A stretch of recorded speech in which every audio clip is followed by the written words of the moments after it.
They told us to hold the line. They never told us for how long. That was 89 days ago. We were dropped on Vesmir 9 with 2 weeks of rations, a broken Vox relay, and orders carved into data slate stone: secure the outpost, await reinforcement, hold at all costs. At first we believed them. We dug in, followed protocol, and reinforced the perimeter with concertina wire and prayer. The enemy chaos cult with scavenged weapons and mad eyes hit us hard in the first week. We lost Lieutenant Varro and most of Squad Dawn on day 6. They didn't scream when they died. They just went silent like the Vox. But we held. Emperor be praised. We held then on the 15th day. No resupply drop, no signal, just static hissing from the Vox like a whispering wind, dry and cruel. That's when the waiting began. And the doubt. Have you ever counted seconds just to feel them pass? We did. We counted each one, out loud, as a group. It kept us sane for a while. The trench we'd built was shallow, a half circle around a collapsed hab complex. We called it the Crescent. We lived there, ate there, bled there, slept with our boots on and our rifles across our chests. We watched the ash storms roll over the ridgeline and told ourselves it meant the Navy was shelling nearby. It wasn't. Every morning, someone climbed the comms mast to scan the horizon. Every evening, they came down with the same report. Nothing. We didn't want to believe we were abandoned. But you can only be lied to so many times before your faith starts to bleed. Corporal Alice wrote a message in his journal. It just said, "What if no one's coming?" We found him the next morning, sat upright in the watchtower, pulse gone, eyes wide open. Lasgan is still unsafe. There were no wounds, just the message carved into his forearm. We buried him in the Crescent near Varro. The priest said the rites. We all bowed our heads. But when we rose, I saw Sergeant Kren staring up at the sky, not like he was praying, like he was expecting something to fall. The food ran out. We tried to ration it, of course. But when you've got 20 men and 3 tins of corpse starch, faith gets replaced by hunger real quick. Trooper Vex started licking the inside of the tin ration packs. He said the Emperor left blessings in the corners. We let him. He died 2 days later, gut bloated, pupils like pinholes. The medic said it wasn't food poisoning. He said it looked like he'd swallowed something that didn't want to be eaten. We didn't open his stomach to find out by day 40. We stopped checking the Vox tower. What was the point? No signal, no extraction. Just wind. Sergeant Kren started reading old mission briefings out loud every night like they were scripture. The others listened. Not because they believed, but because it reminded them of a sound that wasn't screaming. I started dreaming of orders. Clear, official orders, stamped with aquilay and purity seals. They always said the same thing: you are on your own. Someone, maybe Hahn, maybe Orlicht, the words Emperor forgot into the inside wall of the latrine. A few of us laughed when we saw it. Then no one used the latrine again. By day 60, we stopped calling out over the Vox. Kren said it made things worse. He said the longer it stayed active, the more it listened. We didn't ask what it was. We just unplugged the power cell and threw it into the mud. We saw lights on the ridge. Lanterns, Losphia, no something slower, flickering. We posted extra sentries. No one attacked, no one approached. But in the morning, the Crescent had changed. The trench was deeper. The wall was taller. And a name had been carved into the interior plate: Kren. The sergeant didn't come out of his tent again. A lone drop pod fell from orbit. We heard it before we saw it, tearing across the sky like a blade in water. We ran toward the crash site. Hope hurts when it's fresh. When we found the pod, it was cracked open and empty. No pilot, no cargo, no signal. Just a set of power armor handprints melted into the interior wall. Not human-sized. A new order was found inside a ration crate we'd already emptied. It hadn't been there before. It read, "Observe, radio silence. Await final judgment." We read it in silence. No one spoke. Not because we didn't want to, because we couldn't. Our throats were dry as bone. Our words wouldn't form. It was like the air itself refused to carry sound anymore. I don't know what day it is now. Time moves like sludge here, but I know the order is clear. We are to hold the line, even if we are the only ones left, even if we were never supposed to survive. After the failed signal and the empty drop pod, we stopped expecting rescue. Something changed in us, not loudly, not all at once, quietly, deep inside, the way a tooth rots beneath the gum line before you ever feel the pain. It started with the food. We had none. Corporal Wren tore open the last ration pack and found nothing inside but an empty prayer scroll soaked in brown water. The pack had been sealed, perfectly intact. We passed it around, trying to understand what we were seeing. But there was no answer. Just that wet parchment, curled like a tongue, bearing only for words. He watches, he waits. We didn't talk much after that. Survival turned into repetition, and repetition became ritual. Each morning, we woke before the light what little there was on Vesmir 9 gathered in a circle, not for inspection, not for orders. There were no officers left to give them. It just became necessary. Wren would light a small scrap of low paper.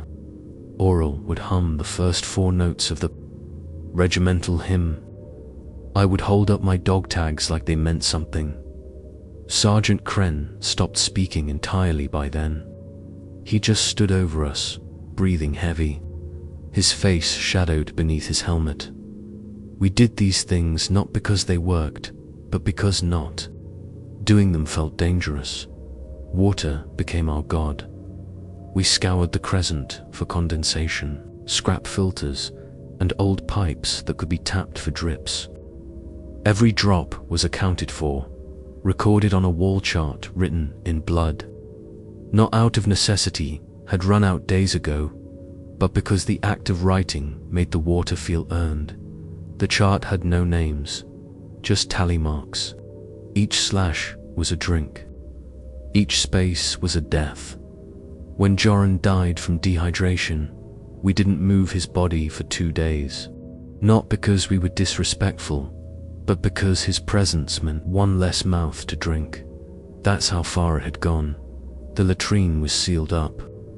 No one spoke of the words inside it. The wall was plastered over with flakboard and sandbags. But every now and then, we caught someone staring at it. Not directly, just sideways, as if something behind the wall was whispering their name. We didn't let them linger long. Rituals evolved. We started building small shrines using broken lasguns, snapped helmet straps, bones. Some of us left teeth in the trenches, not from injury, but as offerings. We didn't know to what, just that. It felt required. We burned our dead now, quietly, in silence. No rites, just a small fire in the hollow behind the ridge. One by one, the names disappeared from our roster, and no one asked for replacements. There were no replacements. Only the Crescent, only the line. Karsk started reciting unit orders like prayers, over and over.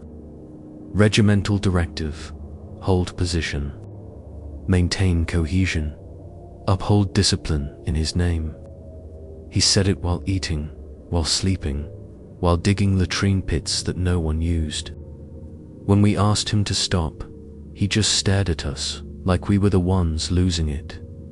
Then, one morning, Karsk didn't wake up. His eyes were wide, his mouth open, his dog tags missing, but the prayer continued, even after his death, from somewhere deep in the trench. By the end of the week, we weren't even sure what day it was. Time had dissolved. The sun never moved. The ash winds howled longer, and the rocks around the trench seemed to grow closer, like the landscape was folding inward, trying to swallow us whole. We followed new rituals then. On the hour, every hour, someone fired a single lasbolt into the sky, not to signal anyone, not to fight, just because it was part of the pattern now. We polished our boots, even though they were soaked in mud. We cleaned our weapons, even though there was nothing left to shoot at. We sat at empty tables and pretended to eat. We saluted the blank sky. We folded our uniforms at night and laid them out like we were on parade. We weren't soldiers anymore. We were shadows acting out memory. One night, I woke to the sound of clapping. Soft, slow, deliberate. I crawled out of my trench bag and followed it, down the corridor, past the burned-out Medicaid shelter, toward the edge of the Crescent. There, in the ash, I saw Ren. He was standing in front of a stone he'd erected her, flat piece of hab wall stuck into the mud like a gravestone. He was clapping, not for applause, like a man in a church service he didn't understand. I asked him what he was doing. He said he likes the sound. Who? The one that stayed. I didn't ask more. I just walked back to my bedroll and pretended it hadn't happened. The next morning, the stone Ren planted was gone. No sign of it. No footprints. No disturbance. Ren was missing too. All that remained was his flak vest neatly folded and dry. Despite the constant wet dot, his tags were melted together. That night, no one fired the hourly shot. No one lit the low paper. No one sang the hymn. No one held their tags. The silence stretched longer than ever before. So long we began to wonder if sound still existed, or if it had been used up like everything else. We stopped the rituals after that, not out of disrespect, out of fear, because when we followed the rituals, things vanished. When we performed the rites, something watched. And when we prayed, we weren't sure who listened, or if they ever left. We had buried the Vox unit, literally, dug a hole near the collapsed northern turret and threw it in, covered it with dirt, packed it down, turned our backs. It hadn't worked in weeks anyway. All it did was hiss and whine high-pitched static that wormed into your teeth and made you clench your jaw without knowing why. The sergeant called it false hope in a metal coffin. The priest called it a distraction from faith. I called it nothing, just another dead thing pretending to live. But then we heard it again. It was Oral who first noticed. He was on fourth watch, standing over the Crescent with his lasgun on his lap. We'd long stopped expecting attacks, but we still kept watch more out of routine than purpose. He said it started soft, like someone sobbing into a pillow, wet, muffled, desperate. At first he thought it was coming from Karsk's empty tent, but when he followed the sound, it led him to the north turret, to the grave of the Vox. He stood over the dirt for half a minute before it happened. A crackle, then a whisper, then his own name, Oral. He didn't scream, he dug. We woke to the sound of metal scraping against stone. By the time we arrived, Oral had unearthed the Vox unit and set it on a flat slab of concrete like an altar. It was glowing dot, not brightly, not warmly, just enough to cast a sickly blue ring in the fog. We stood around it in silence. No one dared speak. Then it did. A voice, not static, not a machine's cough. A voice, hold the line, hold the line. Familiar, too familiar. Kren stepped forward and hissed a command. Shut it off. Oral didn't move. The Vox kept speaking. Hold, position, awaiting resupply. The words were broken, jumbled, out of sync. Sergeant Kren, confirm. Status, Crescent stronghold. Response requested. Then nothing. Just the wind again. That voice had belonged to Captain Valen. Dead for 61 days. We buried his head separately after the ambush. No one questioned it, but everyone knew. After that, we brought the Vox back into the trench. Cleaned it, rebuilt the mounting brace, hooked it to a new power cell. It worked perfectly, too perfectly. The sound was clear, like a direct line through the void, but it never answered our messages, never responded when we spoke. It only repeated old transmissions over and over. Sometimes it was VALEN. Other times it was people we didn't know, female voices, civilian requests, astropathic codes for systems we'd never heard of. One night, we heard a lullaby, a soft, humming voice, no words, just tone. The priest said it was a warning. The medic said it was memory echo from the warp. I thought it sounded like my mother. By the end of that week, we were all sleeping closer to the Vox. Not because we liked it, because it was the only thing that sounded alive. We started keeping logs again, recording every broadcast, mapping the patterns, searching for meaning in the noise. It became a new ritual. Kren allowed it. He didn't trust it, but he didn't destroy it again either. Not after the first night we shut it off.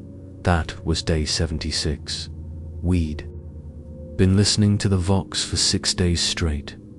It had looped the same sentence 47 times. Trench line holds. Enemy pressure consistent. Request resupply. Casualty report to follow.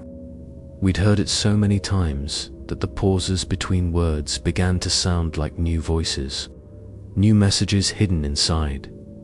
Then the power flickered. The unit shut down. We stared at each other for a moment. Relief, annoyance, emptiness. But then we heard something else, not from the machine, from the trench wall. A voice, clear, dry, whispered, "Why did you stop?" We spun, lasguns up, sights scanning the dark. But there was no one there, just mud, and the faint shape of a handprint, pressed into the wall, fingers too long, palm too wide. We turned the Vox back on immediately. It resumed as if nothing happened, but something had changed. We began hearing replies, not often, not clearly, just single words, sometimes half a sentence. Hunger, no light, forgotten, alive. We asked who was sending them. No answer. We asked what they wanted. Only silence. Trooper, Hell died listening.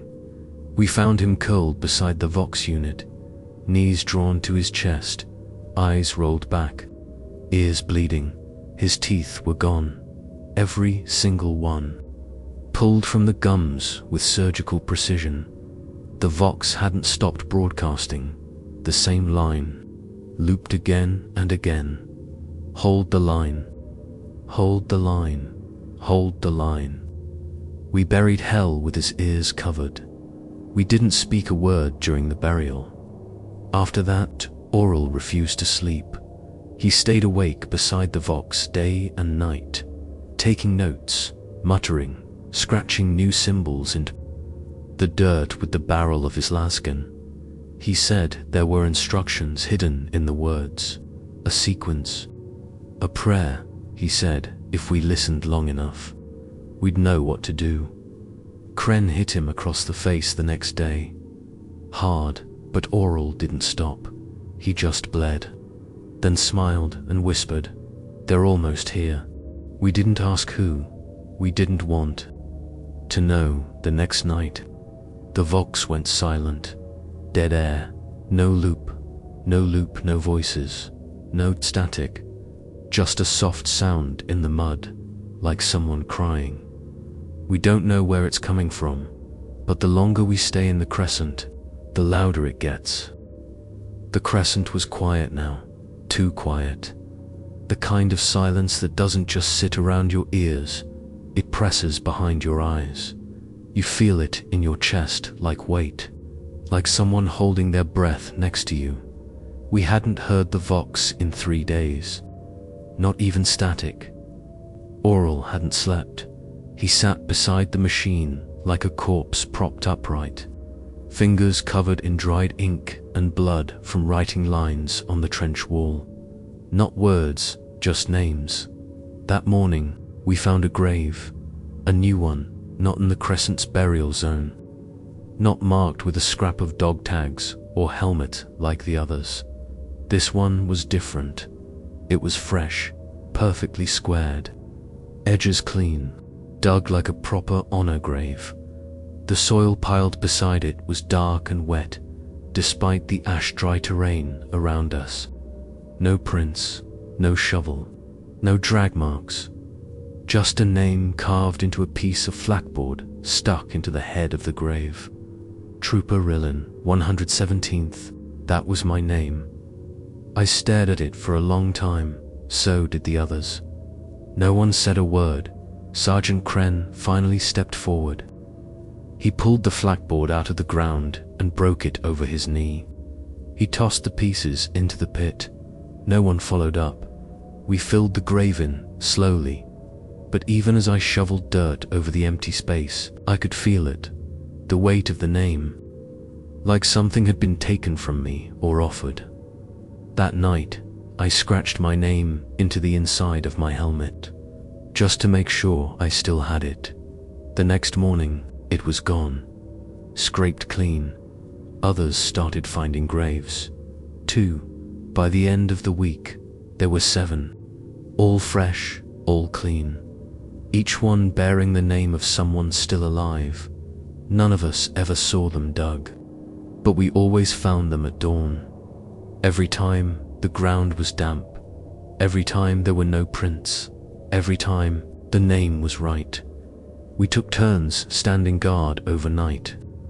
2-man shifts. No sleep. Eyes on the soil. Rifles ready, but the graves still appeared. No one saw it happen. We checked the perimeter. No signs of infiltration. No tracks. Nothing on Uzbeks. Though the Uzbeks had started giving false readings, lately reading movement from below. Tunnels, maybe. Or maybe worse. Then came the night Havel disappeared. He had the 0200 shift with Jet. Jet swore he was standing right there, talking 1 minute, gone the next. No sound, no light, just gone. We found Hoffel's rifle still slung against the trench wall. His flak vest neatly folded at the base, his name scratched into the mud. Beside it, not written, carved with fingernails. The letters were deep, bloody. We found his grave the next morning, already filled in. Kren refused to let us dig it up. He said it didn't matter anymore.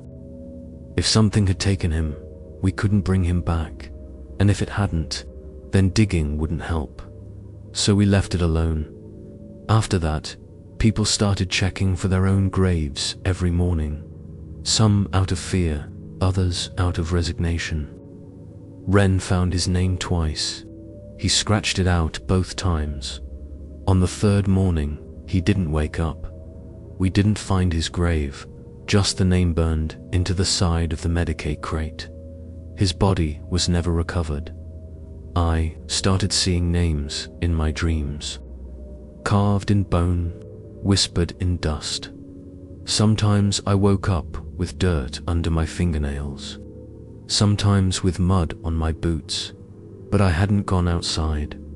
I hadn't moved, at least I didn't remember moving. One night I saw something standing over one of the graves, tall, wrapped in flak armor that didn't match our pattern. Its face was covered in a thick, grey mask, no lenses, no grill, just skin stretched tight like a bandage over bone. It was bent over, slowly pressing a helmet into the soil. Rilna's helmet. Mine. I tried to raise my rifle, but my arms wouldn't move. Tried to scream, but my throat was locked. The thing looked up, no eyes, no mouth, just the suggestion of a face beneath stretched, living fabric, then it vanished. The next morning, I woke with soil in my bedroll, and my name scratched into my arm. Not deep, not a wound, just enough to leave a mark, just enough to remind me. Sergeant Kren gathered us after that, what was left of us. 9 troopers. We sat in the shell of the old Hab bunker, lantern flickering, cold wind pressing through cracks in the steel. He laid out a piece of parchment on the floor, not paper, not standard issue. It was skin-tanned, pale, inked with names, all of ours, some crossed out, some still clean. My name was at the top. Kren didn't speak. He didn't have to. He lit the edge of the skin and watched it burn. Then he said, "We are the last. There is no more waiting." That night, we stayed up together. No patrols, no shifts, just bodies close to the fire, guns on laps, staring at the stars we couldn't name. And in the morning, 7 new graves, perfectly dug, perfectly spaced. The dirt was damp, and all of them were empty, but not for long.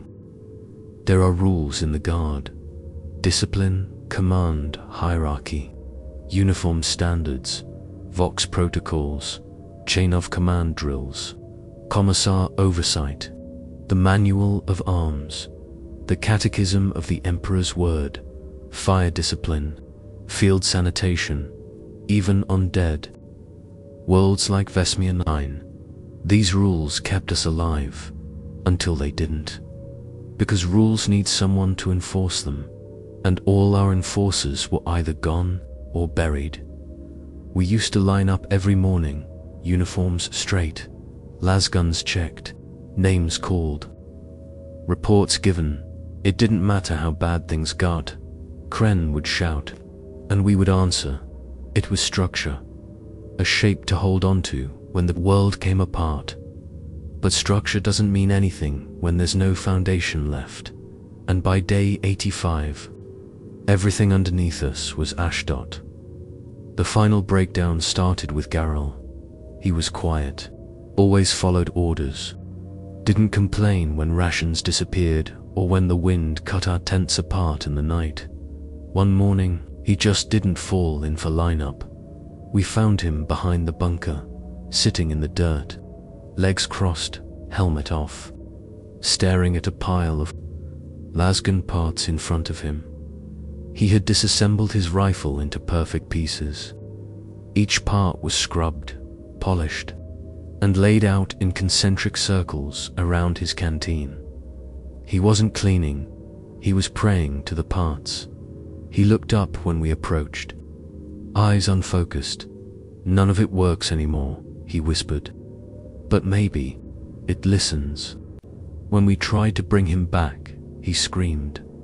Not in fear, not in pain, like someone who'd just been told his god was dead. Kren ordered him restrained. We tied his hands with ration cords and sat him against the trench wall. He didn't resist, just hummed a low, rattling tune. His fingers kept twitching in the air like they were still disassembling his weapon. Later that day, We found those same lasgun parts scattered across 5 different positions in the Crescent. No one admitted to moving them, no one wanted to. That night, the wind stopped. The trench air turned heavy, thick, warm, and sour like breath on the back of your neck. No ash, no sound, just pressure, and something else. A smell, burnt oil, rust, wet hair, the kind of smell that clings behind your teeth. We sat in silence. Even Kren didn't speak. The fire wouldn't light. The lanterns flickered. The charge cells bled power. Too fast by dawn. Half the remaining squad hadn't slept. Some never closed their eyes. Some were afraid they wouldn't open again. That morning, Bren refused to put on his uniform. He stood shirtless in the center of the trench, covered in smeared dirt and charcoal. A long vertical line had been drawn across his chest from throat to navel. He said it was a barrier, that as long as he didn't wear the flak armor, they couldn't reach inside. Who they were, he wouldn't say. When Kren confronted him, Bren shouted scripture, but not imperial scripture. Something else. Words none of us recognized. Cadence like a hymn, but warped. Backward, the syllables twisted on the tongue. Jet tried to stop him, tried to wrestle him to the ground. Bren bit him hard, took part of his cheek off, then sprinted into the fog. We chased him, 6 of us, but the fog kept moving. It moved against us, pushed us back, shifted the trench like it was alive. We never found Bren, but we heard him too. Days later, singing from underneath the Crescent. Kren started issuing punishments again. Infractions, guard duty, latrine digging, gun maintenance, 20 minutes of devotional reflection. It didn't help. It made things worse, because no one remembered the codes. No one remembered what the oaths meant anymore. One morning, Het submitted a full formal report to Kren in perfect order, 5 pages long, stamped with blood. It was a request for court-martial of the Emperor. Kren tore it up in silence, didn't say a word, but that night we heard him shouting alone behind the Comes Tower, shouting at the tower, calling it by name, calling it Lord Commander, calling it Your Majesty. By day 89, the last rank structure collapsed. We no longer lined up. No roll calls, no gear checks. We carried our rifles out of habit, not doctrine. Some started naming their weapons, like pets. Others stopped cleaning them entirely. Discipline became superstition. Routine became madness. Jet refused to reload his rifle, he said. It wasn't empty, said the barrel was filled with screams. He wasn't wrong. Then Oral came back. We'd written him off as gone, swallowed by the trench, taken by the graves, or buried by the planet itself. But he came back, walked into camp at dawn, eyes white, skin like frost, barefoot, didn't speak, didn't blink. He sat in the exact center of the Crescent, knees drawn up to his chest, arms crossed over his heart. He began whispering names. Hours.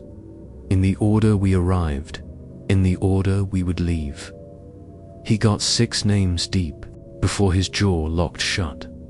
Still hasn't moved since. Still breathing, still counting. We tried to restore order.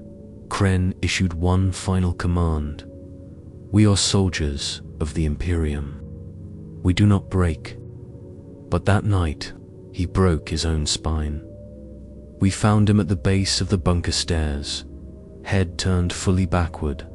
No signs of struggle, no footprints, no marks, no sound, just Kren, twisted like a puppet with cut strings. His tags were still around. His neck, we didn't bury him. We sat him in the corner of the trench, like a statue, because no one wanted to dig anymore. So now we wait in silence. No ranks, no orders, no discipline, just faces, blank and tired. Just weapons, silent and loaded. Just the names, more and more names, scratched into walls, carved into helmets, etched into skin. Some are real, some are ours, some we don't recognize, but there, written in our hands, in our blood, like we were always supposed to carry them, like we were never meant to leave. They told us another platoon was en route, back when the Vox still worked, back when we still believed command was listening. Bravo platoon, 3rd company, 8 or 9 standard days. That was 8 or 4 days ago. They never came until they did, sort of. It was early morning when we saw the beacon flare, soft orange light, blinking slow in the distance, cross the far ridge, past the salt flats, too steady for a fire, too warm for plasma. It pulsed like a heartbeat. For the first time in weeks, we felt something like hope, not joy, not relief, just the faint pressure of expectation. A reason to move. We gathered what was left of the squad, 6 of us now, maybe 7. Hard to keep track when sleep becomes myth. No formation, no orders, just movement. Jet brought his rifle, fully loaded this time. I saw him kiss the barrel before we left. Said her name was Lysa. No one laughed. We crossed the trench wall in silence, moved through the ash flats in staggered pairs.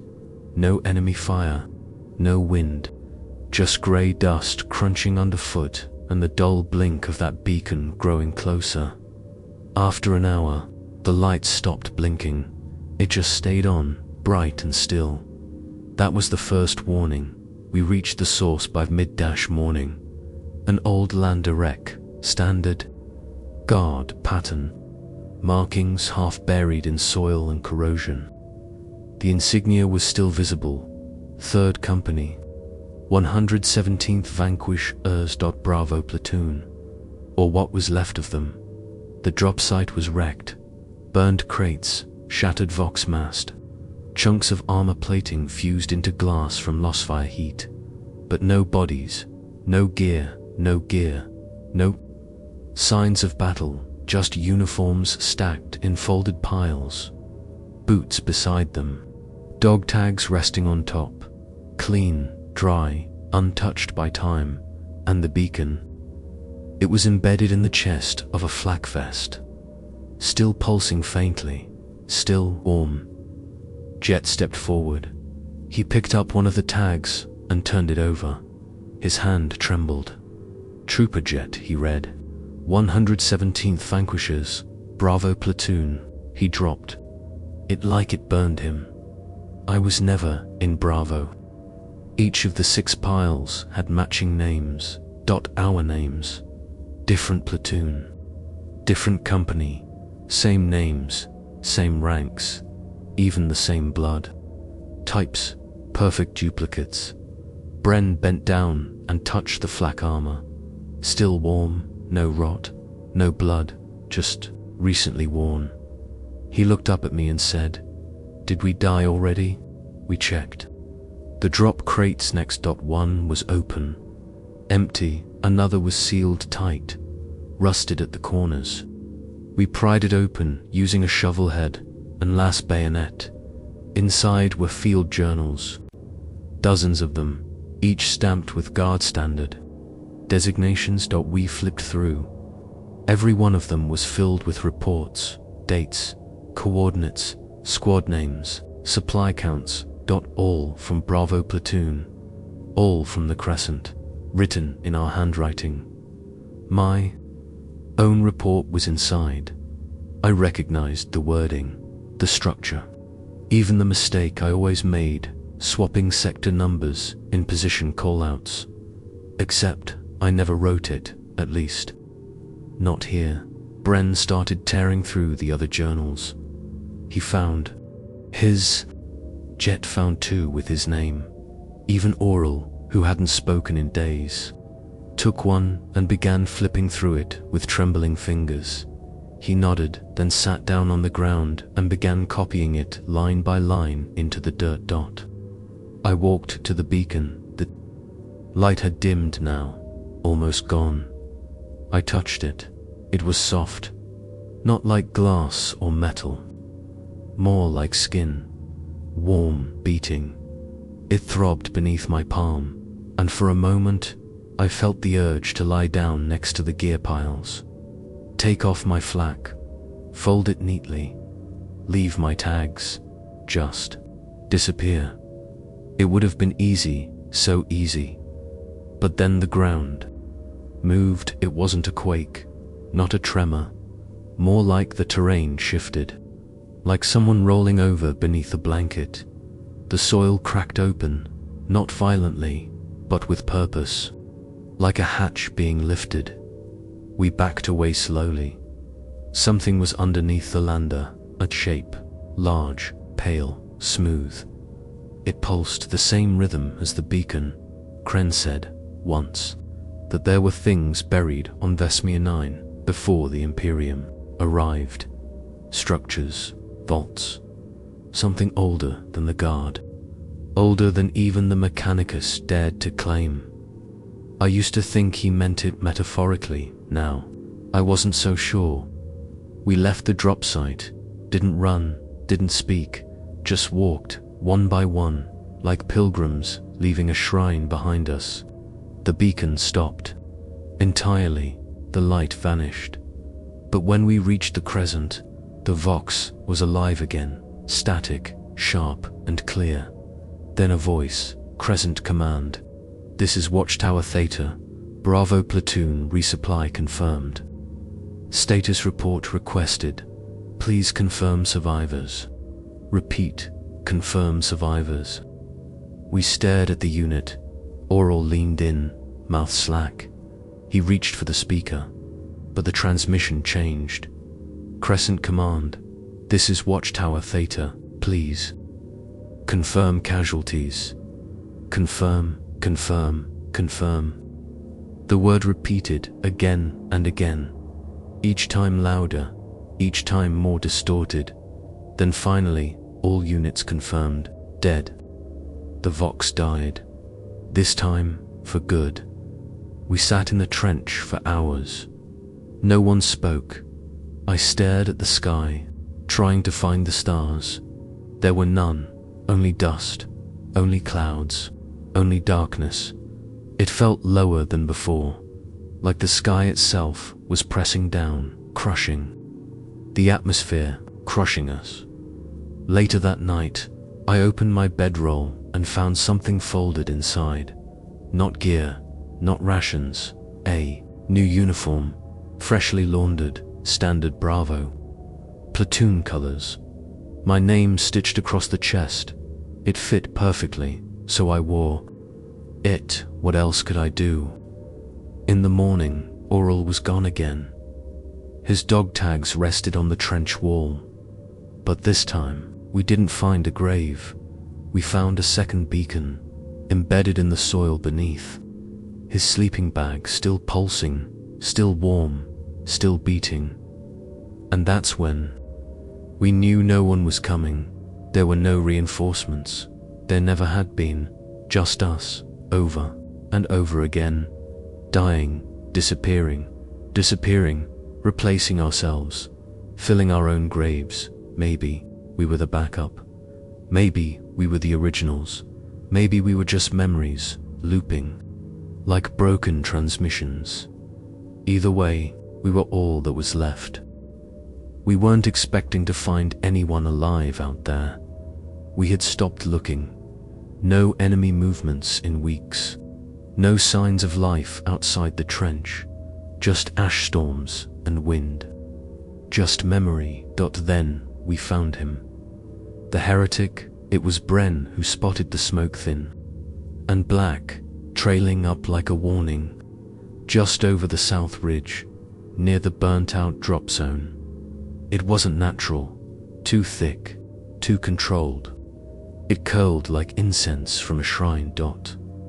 So we went, 5 of us, fully armed, helmets on, Laszloks charged. I don't remember who gave the order. Might have been me, might have been no one. Orders didn't matter anymore. Movement came like instinct. The smoke led us to a ruined chapel. A twisted thing. Gutted and misshapen. Old imperial design but warped. The aquila on its doors had been defaced.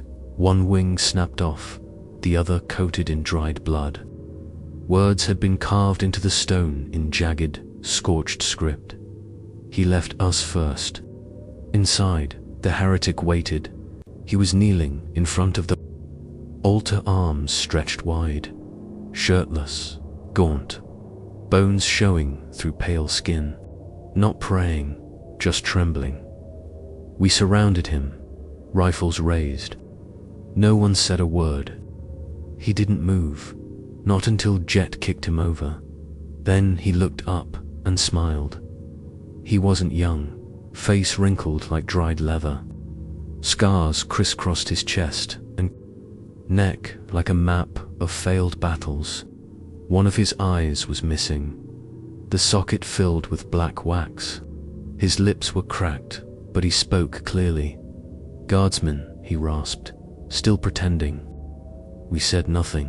He laughed dry and weak, like air being forced through old pipes. "You still think you're serving something, you poor, blind cogs." Jet struck him across the face with his rifle stock. The man didn't flinch, just looked back up and kept grinning. "We prayed longer than you did," he said. "We begged louder, but the Emperor, he never answered. We bound him in silence. Ropes, cuffs, whatever we could find. He didn't resist, didn't scream, just kept talking, softly, constantly. Do you feel it? The quiet pulling at your bones. He's not watching you anymore, not protecting, just waiting." "What is he waiting for?" Bren asked, his voice barely above a whisper. The heretic turned his head to see who gives up first. We dragged him back to the Crescent, through ash and silence. He never stopped speaking, never cursed us, never threatened, just explained like a teacher with no students left. "He abandoned this world long before you arrived. You just didn't notice. You mistake silence for command, darkness for approval. He lets you suffer so you'll learn to love the pain." Oral, still silent from the beacon incident, began twitching when we entered the trench with the prisoner. He backed away from the fire, from the group, from the man, then started repeating a single word over and over. "False, false, false, false, false." We tried to question the heretic formally. Kren's old chair was set up for the tribunal. What few rules we had left were summoned up for show. But it wasn't a trial, it was an exorcism, and he knew it. "You think I'm the enemy," he whispered. "You think I defy the throne. But you've been more honest than me. You've already let go. You just haven't said it out loud yet." Jet lost his temper first.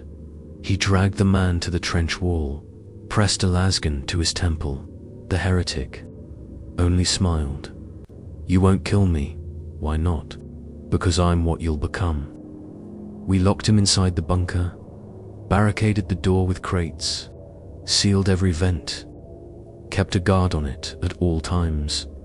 But the whispers didn't stop. We heard them through the walls, through the dirt, sometimes even in our sleep. 3 days passed. We left him with a canteen and a single ration bar. He never touched them, didn't need. To dot the whispers fed him.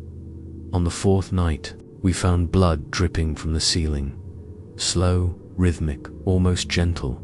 It pooled into our ration. Bowls. Jet pried open the door.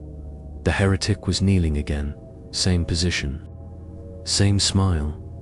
Except now, he had something in his hands. Our dog tags.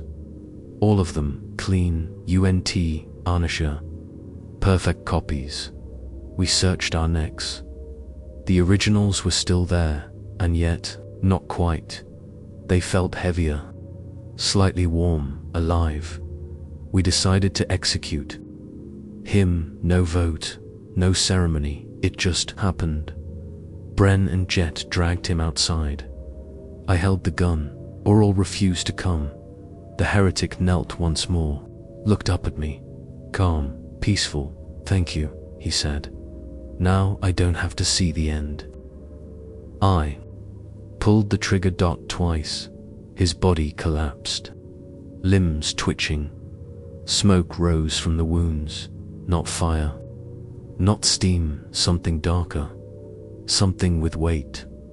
The ground beneath him hissed, and then it sighed, as if something buried below had been waiting for his death. We burned the body, watched it turn to ash, piled it into a canister and sealed it. Then buried it beyond the trench wall, or tried to. In the morning, the canister was back in the center of camp. No soil on it, no scratches, just resting there. Unopened, we buried it again, this time deeper. Poured promethium down the shaft, lined it with shattered glass. Still, it returned, always in the same spot, always without a mark. We stopped trying after the third time we left it where it lay. No one touched it again, not even to move it that night. Jet said something I haven't forgotten. He was sitting at the edge of the trench, watching the black sky. He didn't turn when he spoke. I think we're already damned. What do you mean? He shrugged. I think this isn't punishment for something we did. It's punishment for what we still believe. We didn't answer him because deep down, we understood. The heretic had never tried to convert us. He hadn't asked us to forsake the Emperor. He just told us the truth, that we already had. The trench wasn't silent anymore, not after the heretic, even after his death, and the canister that wouldn't stay buried something had changed in the air. The wind had rhythm now, not like weather, but like breath, as if the world itself had lungs, and beneath that breath, something else, a hum, soft, distant, faintly melodic, like the sound a throat makes when it's forgotten how to speak. We tried to ignore it, but on Vesmianin, there's no ignoring anything. Jet was the first to hear where it was coming from. He was out scouting for scrap wire when he stumbled on the hatch, half buried beneath layers of ash and black moss, circular, rusted but intact. The cogitator lock still blinked faint green light in the grey daylight. We almost missed it. He brought us there at dusk. We stared at it like it was an open wound in the ground. Oral whispered, "It wasn't there yesterday." He was right. We'd patrolled that sector dozens of times. It wasn't there before, but now it was waiting. We forced the hatch open. It screamed when it moved. Loud, rust grinding against rust. The kind of sound that echoes in the bones below. Stairs. Black stone. Angled downward into darkness. Not carved, grown, they bent like vertebrae. Each step slightly curved. Smooth as bone. And the walls, they weren't metal or rock. They were ivory. Real ivory. Ribs. We went in anyway, because that's what soldiers do, even when the orders are long dead, even when instinct says, run. 6 of us descended, me, Jet, Oral, Bren, Ferric, Han. We brought rifles, lights, and a single purity seal torn from a prayer book we hadn't touched in weeks.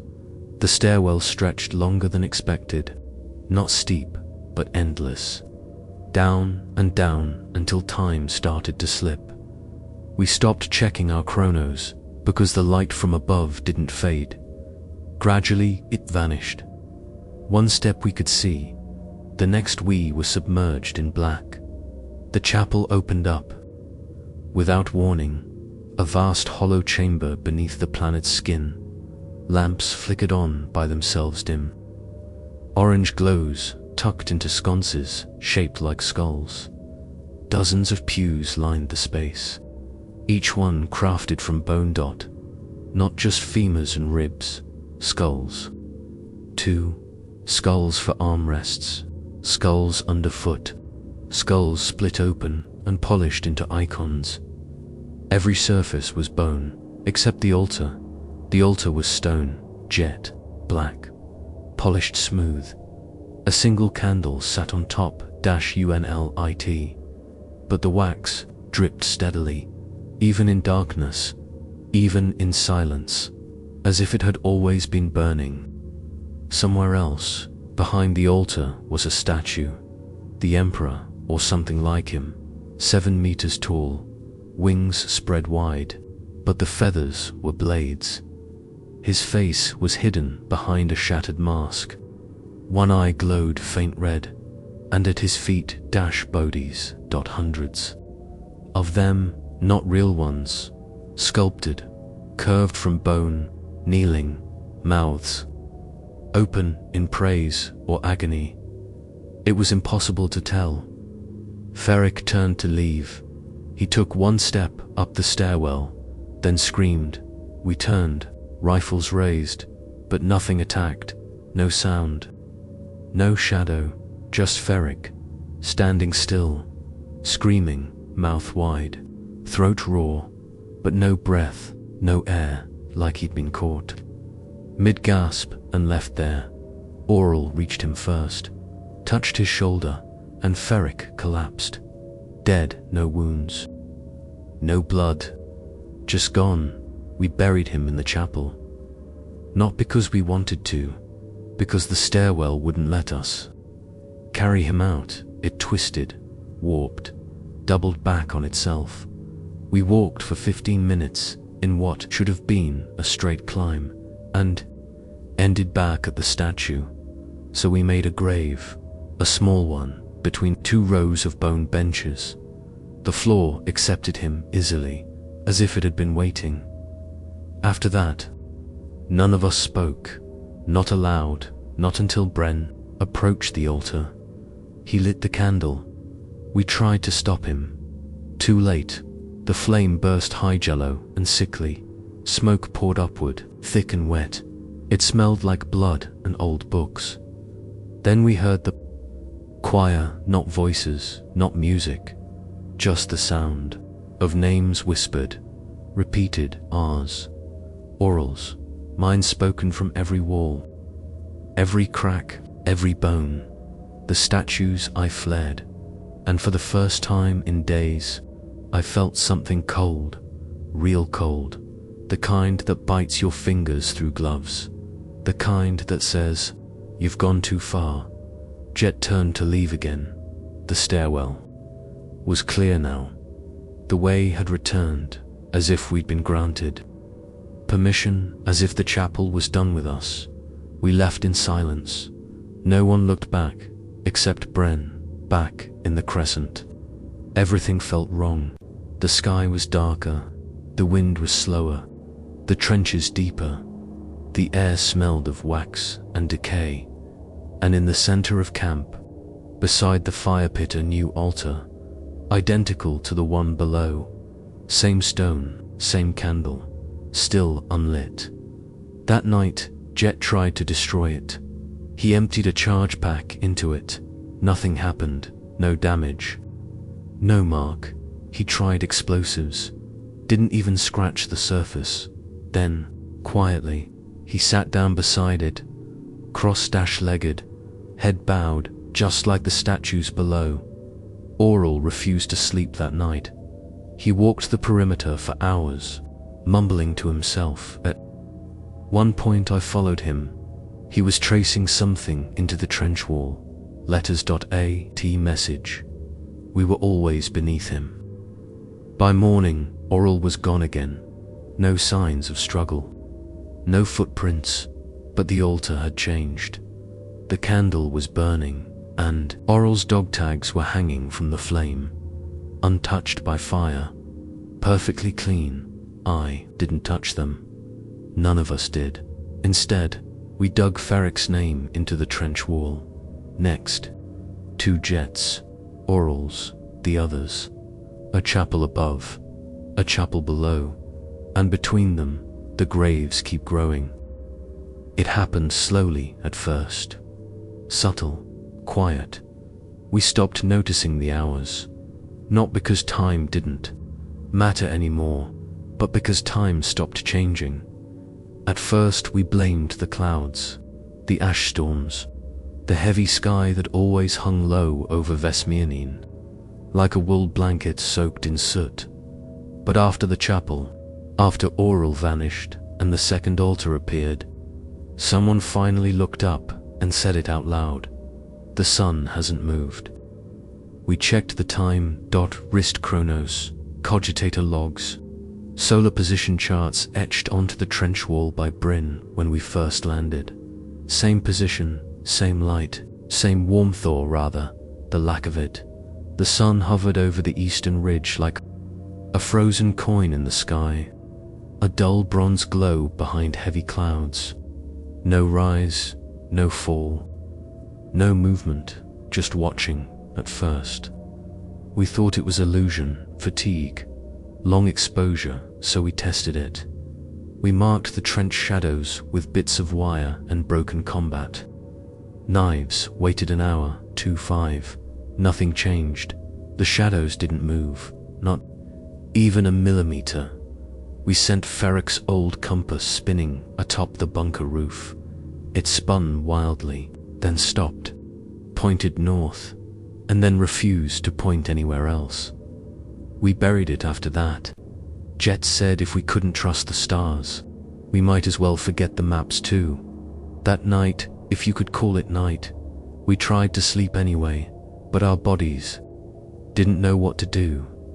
No circadian rhythm, no difference between morning and dusk. The light never dimmed. The trench never darkened. It was always that same bronze glare, diffused and even, like a painting held too close to your eyes.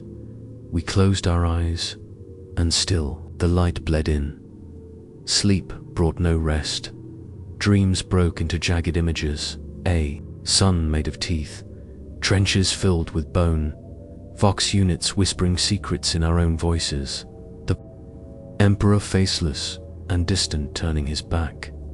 When we woke, we weren't sure if we had slept at all. We checked our timepieces. The hour hadn't changed. It was Jet who cracked first. Not loudly, not with screams, just quietly. He walked to the trench wall and began carving a circle, over and over, digging deep into the rock with his combat knife. No symbols, no words, just a circle, endless. When we tried to stop him, he turned. There were tears in his eyes. "I just want it to set," he said. "It needs to go down." We gathered every piece of gear we had that could measure light. Old Auspex units, lenses, sensor plates. We compared intensity, hour by hour. The numbers were the same, exactly the same, down to the last lumen, like a machine, feeding us a loop, a simulation, a punishment. We asked each other what day it was. No one could answer. Even Kren, who kept logs by habit, found that his data slate was blank. Every page wiped. Only a single word blinked on the screen. NOW. The worst part wasn't the light, it was the heat. Because there wasn't any. The sun shined but didn't warm. The air was still cold, bitter, cut through uniforms and skin. Bit at bone. It was a sun with no fire, a god with no heart. We tried moving, camped just a little, just to see. We packed what little gear we still trusted and walked west. 6 of us, 30 minutes, then an hour, then 3. But when we stopped, when we looked around, we were still in the Crescent. Same trench walls, same broken Vox, same silent chapel stone. No tracks behind us, no footprints. Like the earth had erased the path, or like we had never moved at all. Bren swore we were in a time lock, a warp stasis. He muttered, "Some kind of trap. The sun is the eye. It sees us." He covered his helmet lenses with soot and ash. Said it was the only way to hide. He refused to look at the sky again. The next morning, he was blind. We asked him what happened. He said it came through the light. We didn't ask again. Jet stopped eating. He said the food had gone soft, spoiled, tasted like candle wax and blood. He was right. We opened the last ration tin. Inside was a folded piece of paper, a single line printed in black. "You will be digested." Slowly, that night, we tried to build a roof over the trench. Stacked sandbags, stretched canvas, anything to block the sky. It held for 2 hours. Then it collapsed, not from wind, from inside, like something wanted to look in. After that, we stopped trying. We lay in our bunks, stared upward, some with eyes closed, some open, some not breathing at all. The sun kept watching. The light never changed. We lost track of our own shadows. They stopped matching us. And then the chanting began. From deep beneath the trench, low, muffled, like it came through layers of stone and time. Not words. Not quite, just rhythm, repeating, calling, or R-E-L. Said it was the sun's voice. Said it was singing the world into place. Said we had to respond, or it would get louder. So he stood, faced east, and sang back. Nothing melodic, just static noise, long, droning syllables. The rest of us covered our ears. But something in me listened, and part of me understood. It wasn't a song, it was instruction. We found a message carved into the chapel's foundation the next day. New, fresh, still warm to the touch. Lay still, pretend to burn. The day must end eventually. None of us wrote it, but we memorized it anyway, because somehow it felt like hope. We haven't seen a sunset in weeks, maybe months, maybe never, but sometimes, just sometimes, when I close my eyes and press my hands against the trench wall, I feel warmth behind it, a flicker, a pulse, like the sun wants to set, but something won't let it.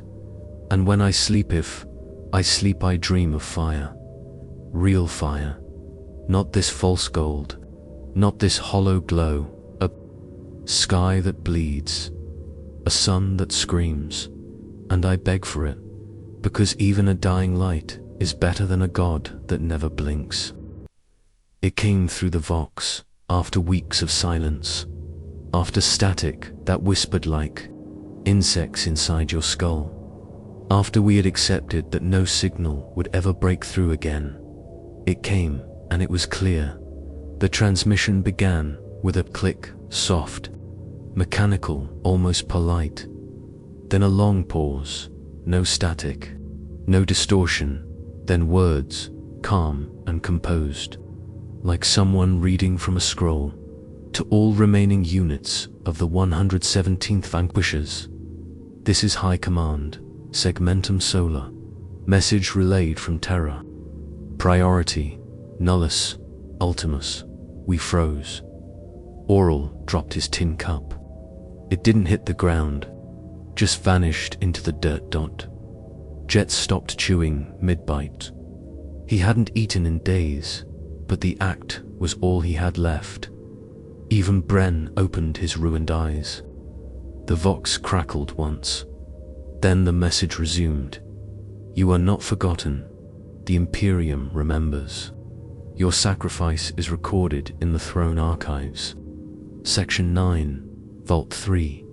Entry: the watch that did not blink. The Emperor sees you. He honors your stand. Reinforcements will not arrive. The silence that followed felt too heavy, too measured, like part of the message, like it was letting the words settle inside our bones before continuing. You are ordered to maintain position until final resolution. Your duty is eternal. Your deaths are necessary. Glory through stillness, faith through decay, purpose through disappearance. The transmission cut out. The Vox didn't die this time. It shut down, powered off without being touched. When we turned it back on, it didn't spark. It didn't hiss. It simply whispered one last phrase, one none of us had spoken in weeks. Avenue Imperator. We didn't speak for a long time. The fire burned low. The light overhead remained locked in its unchanging bronze glare. The trench walls leaned slightly inward, as if listening. Then Jet stood, walked to the wall, and began carving something into the stone with the edge of his knife. A phrase, word by word, slow, deliberate, double quotes. He honors your stand. He finished, then dropped the knife. He walked to his bunk and lay down. He never got back up. We buried him near the old ammo crate dump, under the spot where the shadow of the Vox Tower used to fall. Back when there were shadows, Bren insisted on saying a few words, but when he opened his mouth, only a dry wind came out. So we left it at that. Later that day, Oral found something in his kit bag. A data slate, .1 we'd never seen before. It was clean, no rust, no damage. Its surface glowed gently, as if recently charged. No messages, no commands, just a single audio file. Last broadcast. Seguimento solar. He pressed play. The voice was female, tired, cracked at the edges, but familiar in a way we couldn't place. She didn't introduce herself. She didn't explain where she was transmitting from. She simply began reading names, one after another. Trooper names, squad leaders, Vox officers, engineers, med. Every one of them from the 117th. Then she read ours, all of them. Even those long dead, even those missing, even mine. R.I. Lane. Hearing it spoken out loud did something to me, like it peeled something away. A layer of frost, maybe, or guilt, or the part of me that still clung to the idea that we were unknown, forgotten. She read every name with reverence, with sorrow, like she had written them down by hand, like she had loved them. At the end of the file, there was only one line. Her voice broke when she said it. They never meant to send you. Then the file deleted itself. We stared at each other across the trench. No one moved, no. One blinked, we knew. Kren had always suspected. Back when he still kept records. Back when he still barked orders and believed they mattered. We had been sent to die, not to fight, not to hold, to vanish. A test, a sacrifice, a placeholder. The message hadn't been hope. It had been a eulogy written for the living. Bren threw his helmet across the trench. It bounced once, then rolled into the mud, spinning until it hit the altar. The candle on top flared briefly, then steadied. We watched it burn. Soft, UNBOTHERED, like nothing had happened. That night, the wind changed direction. For the first time in weeks, it blew from the east cold, wet, carrying something else with it. A sound, not words, not music, but the rhythm of marching, distant, steady boots. On stone, we climbed to the edge of the trench and looked toward the ridge. There was nothing there, just fog and a familiar glow. The bronze light of the unmoving sun behind it. But we heard them, the footfalls, the cadence, the creak of armor and straps. Ferric said once that you can hear your replacement before you see them. That the new unit walks in your footsteps before they even know your name. That's what it sounded like. Not a rescue, not an enemy, just continuity. Marching forward, filling the gap, we waited until dawn. But dawn never came. The light didn't change. The boots never arrived, but the sound kept marching. And when I looked at the wall, I saw it. A new name, carved in wet stone, fresh, unreadable, but mine. I traced the edges with my fingers, still warm that night. I dreamed of terror, not the golden spires, not the holy throne, just a woman at a desk, candlelight, parchment, a long list in front. Of her, she was reading names and crying. I woke with salt on my lips. Not ash, not blood, salt. Bren said the message was a lie, a manipulation, a weapon wrapped in comfort.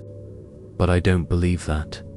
I think someone tried to reach us, one person, one soul, someone, still human inside the machine. Someone who remembered, someone who whispered our names to a dead god, just in case he was still listening. The sun didn't move that day either, but the light felt a little dimmer, and the trench felt less like a grave, more like a memory etched into the soil by those who still cared, even if they were powerless to stop what came next. We no longer speak of reinforcements. We don't expect rescue, but we listen every night, to the wind, to the stone, to the whisper of names in the trench walls. Because sometimes one gets added, and every once in a while, one gets erased. It started with the drop crate, or at least that's what we thought it was. A thunderclap cracked across the sky sometime after we buried Jet. No lightning, no heat, just noise, splitting the horizon open like a wound. We looked up expecting fire, expecting orbital descent or a beacon flare. But there was nothing. Just the same unmoving sun. Just the same bronze sky. And then we heard the impact. Distant, Westridge. Just beyond the reach of the Crescent patrol lines. A deep, slow thud. Like something heavy had been thrown down by. Something bigger. We argued for 3 hours about whether to go. Half of us said it was a trap. The rest said it didn't matter anymore if it was death. At least it would be something new. So we marched. The journey should have taken 20 minutes. It took 3 hours. Not because the path was long, but because the path didn't want us to find it. The terrain twisted. Hills moved. At one point, Bren swore we walked past the same burnt tree 3 times. And maybe we did. Nothing on Vesmir 9 stayed where you left it. Eventually, we found the crater. It was shallow, smoldering at the edges. Steam rose from the impact site in smooth spirals, unnaturally uniform. In the center, sat a crate imperial pattern, reinforced plasteel with the faded insignia of the Astra Militarum burned into its side. No chute, no drop canisters, no guidance fins. Just a box. Oral approached first. I told him to stop, but he didn't respond. His eyes were glassy, mouth open like a man about to say something but forgot how. He walked into the crater and placed his hand on the crate's lid, and it opened by itself. No hiss, no mechanical hum. Just a clean, fluid movement like muscle stretching under skin. Inside there were no supplies, no ammo, no food, no Vox components, just parchment. Stacks of parchment. Every sheet folded, bound in red twine, sealed with a wax stamp that none of us recognized, an inverted aquila, its wings bleeding down the sides. We took them back to camp all night. The parchment burned, not from fire, from inside. Each page flared once we touched it, names scorched. Across the surface, in bright gold flame, dozens, hundreds, whole squads, regiments. Some of the names were familiar, our dead, our missing. Some weren't. Then one of the sheets lit with Aurel's name. He screamed, his entire body convulsed, dropped to his knees, fingers clawing at the dirt like he was drowning. We ran to him, tried to pull the parchment away, but it had already vanished, burned into ash, into smoke, into breath. When we turned him over, his eyes were blood red, not from burst vessels, from ink. His pupils had been replaced by swirling black script. He spoke, but it wasn't his voice. "I am called." Then he collapsed. Still breathing, still alive, but gone by dawn. The parchment pile was gone, either burned, taken, or simply no longer needing to exist. In its place, a message written in soot across the inside wall of our bunker. They cannot be forgotten if they never ended. We checked everyone's gear and found names scrawled inside helmets, etched into Lasgan butts, burned into the soles of boots. Not our names, new ones, each one written in flamagant ink. None of us admitted to writing them. No one wanted to touch them, and yet they never faded. Worse, some of the names began matching us. Little by little, Bren became Bresk. Han became Harnik. I found my name scratched out completely on my dog tags. In its place, designate Natinal. The fire hadn't just marked us, it had rewritten us. That night, we set a perimeter watch around the crates, 2 men on rotation. Lasguns ready. No one alone. Aurel lay in the center of the trench under a blanket soaked in stim fluid. His breathing shallow, his mind drifting between whispers and twitching fits. Halfway through the second watch, we saw light on the horizon. Not sun, not fire, a line of flame, stretching across the ground, carving words into the ash with burning precision. We followed it slowly, carefully, afraid and fascinated at once. The line of fire traced a path into the western basin and stopped at a wall of stone. It began writing, one name at a time, glowing with unnatural heat. We stood still and watched as our names appeared, one by one, not burned into the rock, written with the rock. Molten seams peeled open with surgical slowness, inscribing the names in flawless script. When it finished, we counted 12.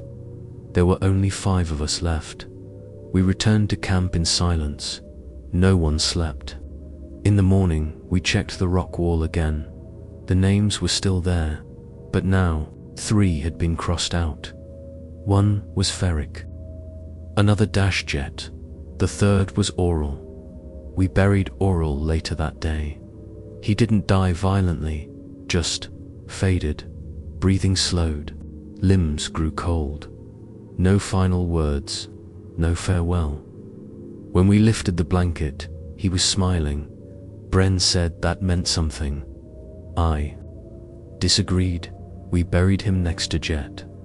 But when we placed his tags on the marker, they dissolved in our hands, turned to black flakes, flew away on wind that hadn't been there a moment earlier.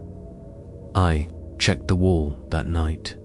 Aurel's name had been erased completely, not crossed out, gone, as if it had never been there. The crates were gone the next morning, not destroyed, not stolen, just missing.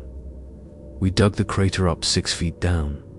We found nothing but old bones, tightly packed, polished, smooth, each one carved with names, not ours, but we were starting to recognize them that night. I sat near the chapel. I brought one of the old parchment scraps, the only one I had saved, hidden under my uniform. I hadn't told the others. It had one word burned into it in gold flame: Rilna. My name, not the false ones. They'd started assigning us, not the designates. My name. I held it to the altar flame, watched the gold letters flicker and waited for something, anything.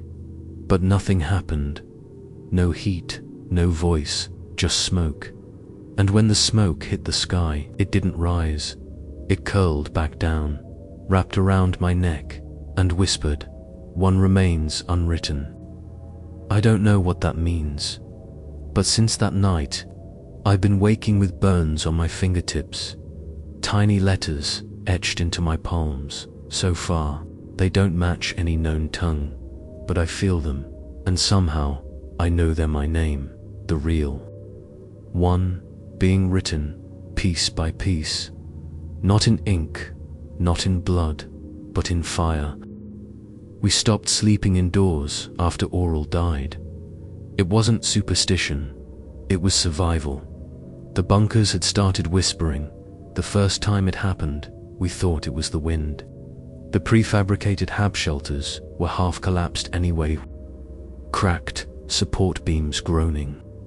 Any wind passing through could have made those sounds. Hollow echoes. Nothing to fear, but wind doesn't speak names, and it doesn't breathe back.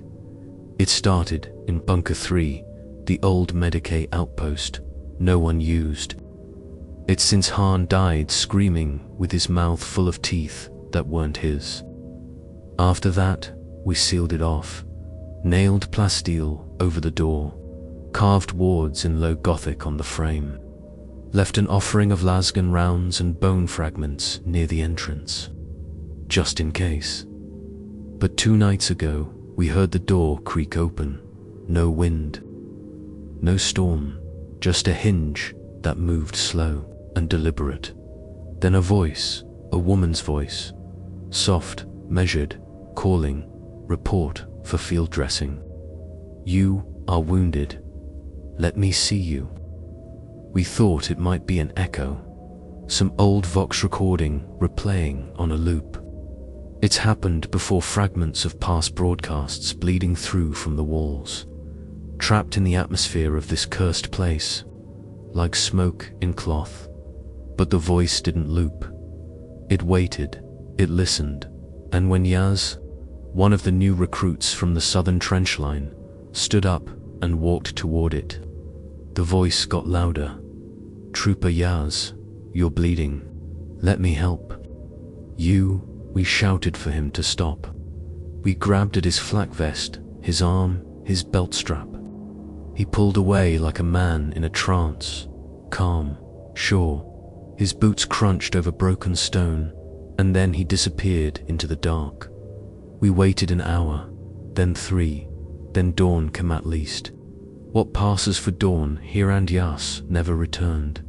We opened the door. Inside, darkness, the kind that feels thick, like a curtain made of water. We stepped in, not far, just a few meters, and the world changed. The inside of Bunker 3 wasn't the ruin we remembered. It was whole, clean, sterile white walls, and working bio-lamps, Medicaid servitors humming softly, storage lockers closed and perfectly labeled. A cot sat in the corner, freshly made, and Yas lay on it, eyes closed, breathing slow, a bandage wrapped neatly around his arm, as if he'd just been treated, as if nothing was wrong, as if we hadn't. Watched him walk into a haunted ruin alone. I stepped forward. My boot clicked against something, a scalpel. It was warm. We called out to him, "Yaz." His eyes opened, not with surprise, Not with fear, with relief. "I'm better now," he whispered. Then he closed his eyes again and vanished. The cot, the lamps, the servitors, gone in a blink. Brennan vomited. I fell backward, gasping, and the bunker was just a ruin again. Dust, rot, a collapsed ceiling beam, blood on the walls, and yes, dog tags hanging from a nail, freshly cleaned. We didn't enter the bunkers after that, not even the intact ones, not even in storms. We set up camp inside the Crescent, dug deeper, covered with canvas and ash dust. Tarps. We slept in shifts, back to back, rifles ready, eyes twitching, and every night we heard the ghosts walking. They didn't scream, they didn't moan, they just existed. Footsteps in the gravel, canteens rustling, a quiet cough, the sound of las rifles being loaded with precision, discipline, order, drill sounds, as if the dead were still running standard combat prep. One night, I heard my own voice calling commands: form up, check spacing, sector scan, sweep and clear, clear as day. Right behind me, I turned. No one was there. Bren sat 20 meters away, staring at the chapel. He hadn't moved in hours. Sometimes I see them, just for a second, half glimpses in my peripheral vision. A trooper adjusting his strap, a commissar tightening his gloves, a tech priest muttering binary prayers while patching a med station that no longer exists. They flicker like film caught in a jammed projector, but they're there, always, doing the same things, not looking at us, not reacting, just replaying. But the worst is when they do notice you. 2 nights ago, I found Han sitting in my bunk. He looked perfect, uniform clean, skin pale but healthy, helmet on the floor beside him. He was polishing his boots with methodical, military precision. Didn't look up when I entered. Didn't stop, just kept rubbing, over and over, like he was trying to erase something. I asked him, softly, "What are you doing?" He said, "I keep getting dirt on them, even when I haven't moved. It's like the trench is in me now." He looked up then, and his eyes weren't eyes, just 2 little trenches, dug straight into his skull, filled with water, still, dark, reflecting. Only me. I blinked, and he was gone. We tried to bless the bunkers, used the last of the blessed oils, scrawled warding runes on the entryways, sang the imperial hymns we could still remember. Even Bren joined in, humming low and hoarse. Nothing worked. The next morning, the bunkers had new residents, not bodies, names, freshly etched into the walls. In script none of us wrote. Some we recognized, some were ours. Mine appeared on the inside. Of Bunker 4, Trooper Rillin, returned 319 standard. I never entered Bunker 4, but now it knows. I did, or will. Ferric stopped talking altogether. He started setting extra places at mealtime. 1 tin, 1 spoon, 1 clean square of tarp, folded. Twice every night, he says. They get angry if you don't include them. They think we forgot. We didn't argue, we just gave them a seat. Let them sit in the silence. With us, let them eat nothing. Let them sleep nowhere. Let them stay, because they weren't leaving, and neither were we. One night, I woke to the sound of whispering behind the chapel. I crept forward and saw 5 figures kneeling at the base of the stone. Altar, not praying, just listening to the flame, to the silence. One of them turned toward me, and I saw my own face, not twisted, not warped, just tired, just older, as if I had stayed too long, as if I had been here forever. He didn't speak. He didn't need to. I understood. He was waiting for me to take my place, to kneel, to disappear, to rejoin the rest. But I turned away, and the figures vanished in the morning. The bunkers were quiet, but new footprints had been left in the dust. Steel-toed, guard, regulation pattern, marching in formation, right through the center of the Crescent, right through us. And that night, we heard the roll call, a voice, sharp and clear. First squad, sound off. Second squad, sound off. Third, we didn't answer, but the names kept coming anyway, as if someone knew. We were still here, still breathing, still trying to pretend we weren't already part of the ghosts walking in our own graves.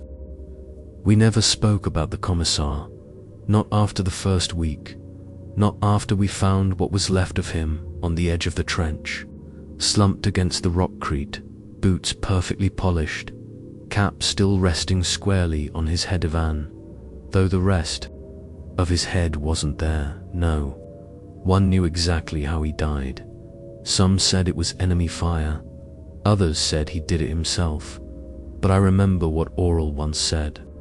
Days before he vanished, the commissar knew something we weren't allowed to. Now I believe him. We were digging for shelter reinforcement. The last storm had nearly collapsed the southern trench wall. We figured digging deeper might give us cover, maybe even a way out if things turned worse. Brent's shovel hit metal sharp, ringing metal, not rusted plating or buried shell casing, something meant to be hidden. We uncovered it slowly.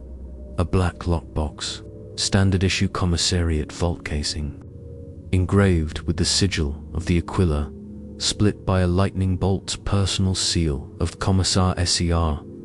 Rendot, it hadn't been there before. We opened it. Inside were journals, 6 of them, neatly stacked, wrapped in crimson cloth. The first one began simply, "To whomever finds this, I didn't plan to survive this mission, and neither did you." That's not defeatism. That's the briefing they didn't give you. The true purpose of Operation Silence. The further we read, the worse it became. This wasn't a standard deployment. This wasn't a forward observation trench. It was a burial ground. Not for the enemy, for us. According to Iran, the 117th had been selected 6 months prior for an assignment, one known only to High Command, Select Ordo agents, and the Commissariat. Vesmianine wasn't a war zone, not officially. It was a testing field. Testing what? Persistence in isolation. Cognitive echo phenomena in abandoned units. Theological response to nonlinear command absence. We didn't understand the phrases at first. Too clinical, too detached, until one line brought it home. You were sent here to break. The journals described it all. The signal, blackouts, the false beacons, the planted bunkers, even the resupply drops, each carefully timed to create a rhythm of hope and denial, designed to stretch morale, to see how long a guardsman would cling to duty when left without purpose, command, or validation. And the ghosts, the chapel, the voices, those weren't expected. Not at first. Seren wrote that he began hallucinating on day 11, heard whispering in the trench, latrines, saw double images of troopers during lineup, thought they were stress symptoms, until one of the doubles looked at him and smiled. He filed the official reports, did everything by the book, but there was no reply because the Vox channel wasn't monitored, never was. Only the outgoing transmissions were recorded. For observation, the second journal changed in tone, more personal. Seren began speaking directly to the Emperor. "I carried your word. I enforced your will. I shot those who hesitated, and now I wait for orders you never sent." He described waking up in the middle of the night with blood on his boots but no wounds, finding entries in his own log he hadn't written, seeing his own name scrawled on the trench walls in bone dust. One day he found his bolter, dismantled, every part cleaned, a lined dot pointed at his bedroll. The third journal was nearly unreadable, the words twisted, the ink warped into symbols we couldn't translate. Some pages had burn marks, like the writing had caught fire mid-thought. Others were stuck together with a dark red resin, but what we could decipher hinted at something deeper. I spoke to it. The chapel, it remembers, not just names, choices, the things we were about to do, the orders we considered, the sins we planned but never committed. It counts those too. The fourth journal was written entirely backwards. Every page had to be read in a mirror. It described dreams, dreams of terror, not golden, not glorious, but cold, empty, silent. A throne room without a throne. A skyline made of broken statues. In the dream, Seren said he wandered through the halls of honor. The names etched on every wall were not of heroes, but of those sent to vanish. He recognized ours. The fifth journal was blank, except for the last page, a sentence. They didn't abandon us. They offered us. The sixth journal wasn't in Saren's handwriting. We don't know whose it was, but it was newer dot, clean pages, no signs of age, written in perfect Gothic. The tone was cold, clinical, not a report, a ledger. It listed units, dates, terms, like stage completion confirmed and subject dissolution approved. 117th Vanquishers, cleared for preservation cycle. 3. Preservation, not destruction, not death. Preservation, that was the word that broke us, because now it made sense. Why no one ever decayed, why the trench never grew mold, why the dead never smelled, why time bent, warped, froze. We weren't dying, we were being kept. Bren snapped that night. He took the journals, threw them into the fire pit. We watched them burn, but they didn't burn like paper. They burned like skin, curled, twisted, screamed, no sound, but we all heard it in our bones. Afterward, we buried the box, deep, 6 meters down, piled stone and broken weaponry over. It carved a warning into the soil without blades. Truth ended here. But it didn't, because the next morning, the journals were back in our bunks, one placed on each pillow, opened to different pages we hadn't seen before, pages we didn't want to see. Mine said, Realnan deviation detected. Compliance imminent. I didn't tell the others. I just turned the page and read, Kneel. That night, I dreamed of Seren. He was standing in the chapel, surrounded by bones, face clean, eyes calm. He didn't speak. He only offered me the bolt, pistol, and pointed it at my own head. I refused. He nodded and said, "That was your real test." Then he vanished. Now I sit here writing this. The journals still lie unopened beside us. The others avoid them, but I keep mine close, because now I understand something they don't. It wasn't madness that killed the commisar.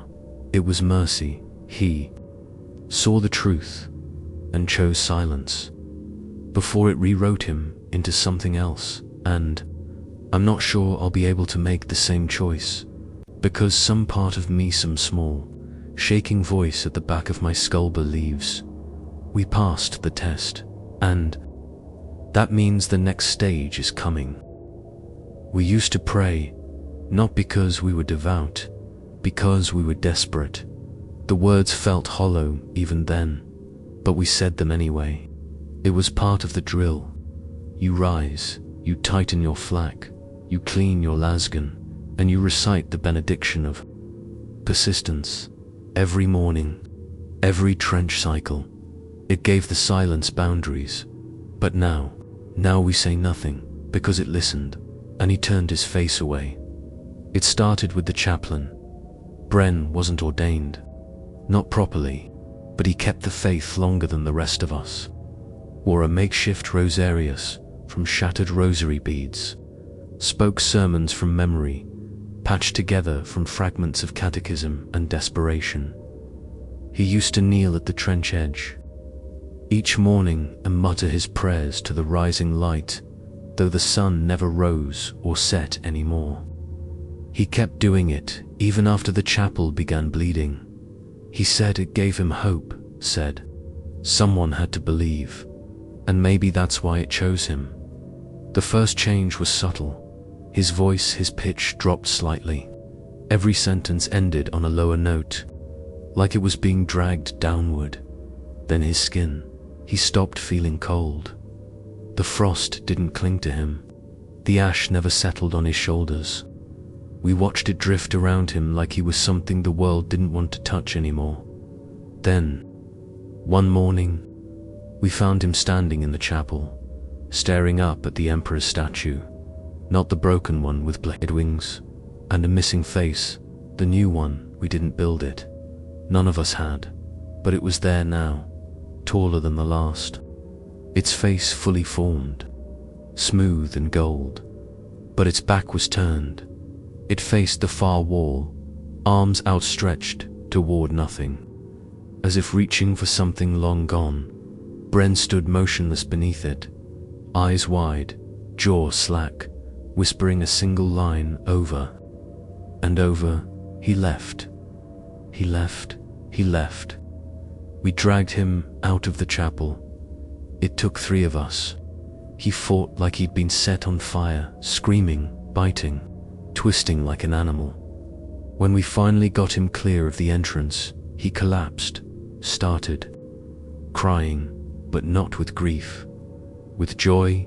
He said he'd seen the Emperor, not in a vision, not in a dream, in person. He stood right there, above the altar, back turned, head bowed. He had spoken one sentence. I have done all I can. We thought he was mad, but the next day others saw it to dot. Hanvek, even me, each time. The statue was slightly different. The face blurred, the arms lower, the robe dragging in the dust. And always the back turned. We couldn't get him to face us. Not by prayer, not by offering, not by blood. Bryn changed fast after that. He stopped sleeping, didn't eat. He just stood in the trench, staring at the horizon, humming old hymns in reverse. He started walking barefoot, said it made him feel the turning. When we asked what he meant, he smiled. We've been orbiting something dead, and it's starting to notice. We tried to keep him under observation, but he didn't resist anymore. He simply drifted between bunker shadows, along trench lines, through the chapel, in and out like the wind. Then came the burning. One morning, we found scripture carved into the mud, not written, scorched, black lettering burnt into the very dirt. Still smoking, still hot to the touch. We hadn't lit any fires. We hadn't carved anything, but the message was there. 8 words. His back is not turned. You are behind. We stopped going to the chapel after that. Boarded it up with everything we had: plating, crates, barbed wire. Even bricked the door with shovels and ash paste. But the hum continued. That low, constant vibration in the soil, like something whispering through the bones of the planet. And Bren stayed inside. He refused to come out. We begged, We shouted, we threatened, nothing. He just replied with a single word each time. One word, closer. We decided to breach the chapel again on the 7th day. 3 of us, armed, cautious, when we opened the doors. The air inside hit us like ice, not cold from temperature, but from absence. An absence of warmth, of time, of meaning. It wasn't empty, it was hollow, and the statue, it had turned. The Emperor's face stared down at us, expression, blank. Eyes open. But the mouth was sewn shut with strands of gold, not wired or hair braided into cords. Human hair, fresh, still damp. Bren knelt at its feet, his face no longer. His smooth, like wet clay pressed into a mold. His mouth opened, not his voice, not even sound, just light. A slow glow spilled from his throat. Not bright, not beautiful. Sickly, soft, warm like breath on your ear in a dark room. The statue raised its hand, palm out, like a blessing or a warning, or maybe a goodbye. We fled, we sealed the chapel again, and this time we didn't argue about it. We buried Bren's dog tags beside the trench. But the next morning, they were hanging from the chapel's door, sewn into the frame with gold hair. From that day on, we stopped praying entirely. No hymns, no rites, no thanks. Because even if the Emperor was really Von, if he saw Usht already turned his face away, and that meant we were alone. Not abandoned, not cursed, just forgotten, filed away, preserved, a war story. No one would read. Sometimes at night, I think I see his face again, in puddles, in shadows. Not the glory I was taught, not the man on the throne, but a face of stone, cracked, a monument weathered by time and silence. And sometimes, I think he's crying, not because of what's happened, but because he knows he can't stop it, and he's too tired to try. So we sleep with our helmets on. We keep the lights low. We don't look at statues. We don't read new names. We don't speak scripture. Because if he ever turns to face us again, don't think we'll survive it. We didn't place it there that much. We're sure of. No one carried it in. No one carved it. No one made it. But one morning, if you can call it morning under a sun that never moves, it was simply there, sitting in the center of the crescent, like it had always belonged, an idol. Small at first, maybe the height of a laspic, made of stone or something like it. Dull gray, flecked with what looked like dried blood or iron filings. It had no face, no clear features, just a crude, hunched figure, arms wrapped tightly around itself, legs drawn in. A fetal shape, the kind of thing you'd see carved into a primitive shrine. But it hadn't been there before, and we knew that Vec was the first to touch it. He walked over slowly, crouched, stared at it for a while. The rest of us watched, weapons raised but not aimed, unsure of what we were even seeing. "It's warm," he said. We didn't answer. "I think it's breathing." That's when we told him to step back. He didn't, not right away. Instead, he sat down across from it, cross-legged, hands folded, like he was waiting for something. We left him there for an hour. After a while, we stopped watching. When we returned, Vec was still sitting, but now, close at his knees, pressed against the idol, his helmet off, eyes closed, a faint smile on his face. We called out, no answer.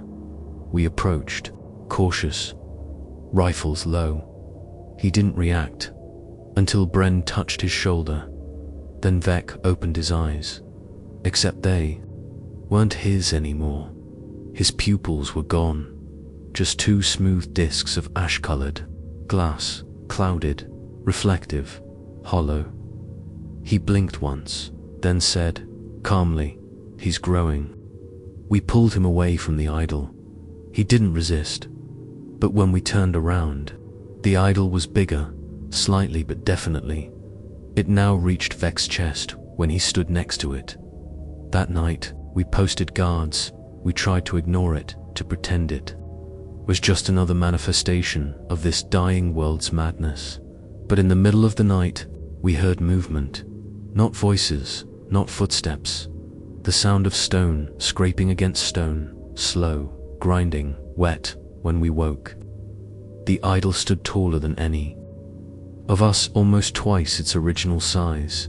Same position, same featureless shape, same hunched limbs curled in tight. But now, the air around it felt wrong. Thick, warm. Like breath after fever. It gave off heat, but no light, and everything near it moss.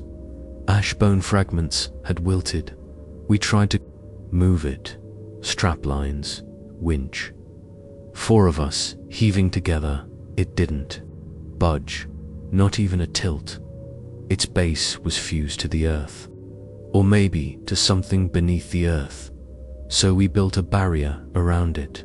Crates, debris sharpened, poles angled inward.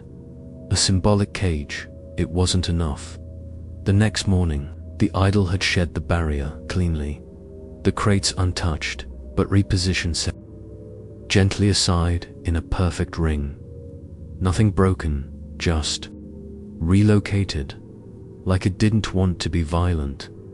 Just closer, it grew again now. 3 meters tall, and something had changed. It was no longer featureless. Indentations were forming, where a face should be. Hands no longer wrapped tightly inward, but open, palm up, waiting. That night, Vex vanished. No struggle, no sound. His bedroll untouched. But we found a trail of footprints, leading directly to the idol where they ended.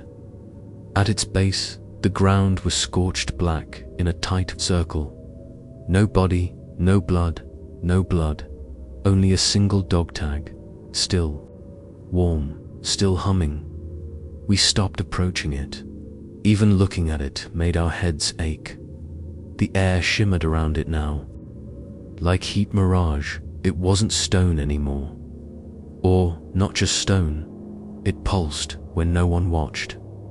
You'd turn away, just for a second, and hear it a low crack, like bone popping back into place.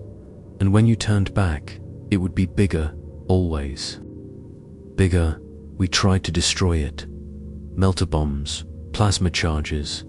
Bless's stubborn soul walked right up and strapped a demolition collar around its chest.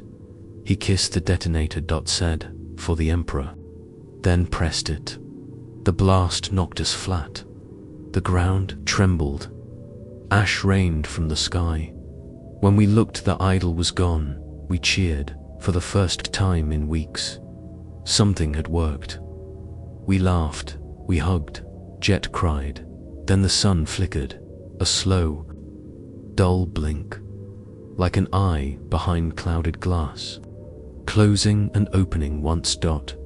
And when the light returned, the idol was back, twice its previous size, seated in the exact same posture, but now with arms raised, hands open wide. Jet was gone, only his boots remained, lined up neatly at the base of the idol, polished, still warm. After that, we stopped fighting it. What could we do? Shoot it, bleed on it, burn it. No weapon worked, no faith answered. We simply avoided it, built new trench lines, further from the center. But even from a distance, we felt it. Its hum, its breath, its presence, and were some nights. We heard it speak, not with words, with dreams. It would crawl into your sleep, shape itself from memory, from grief. It would appear as your sergeant, your brother, your child. It would offer comfort, forgiveness, purpose, and always the same final phrase, "Come sit with me." One night, I did, not for long, just a minute. I sat at its feet, eyes closed, listened, felt the warmth soak into my skin, felt the stillness in my chest. No fear, no hunger, just quiet. I stood before it changed me, but I left with burns on my palms, thin lines across my fingers, the shape of words, unreadable but warm, like they belonged now. I sit here, watching it grow. No one approaches it anymore. No one speaks its name, because it doesn't need a name. It's not a god, not a demon, not even a machine. It's a reminder that something wants us here, wants us still, wants us watching, and that maybe it's the only thing that does. We heard them first in the middle of the night. No wind, no gunfire, no movement, just screaming.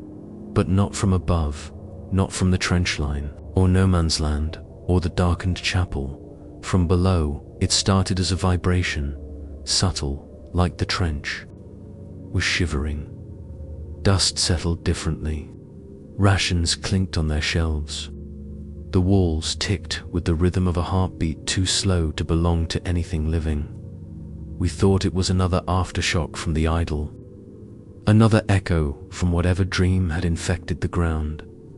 But then came the sound at first just murmurs, muffled, faint dot, then whispers, then wails, as if someone or something was buried just beneath our boots, clawing at the rockcrete, trying to get out or get in.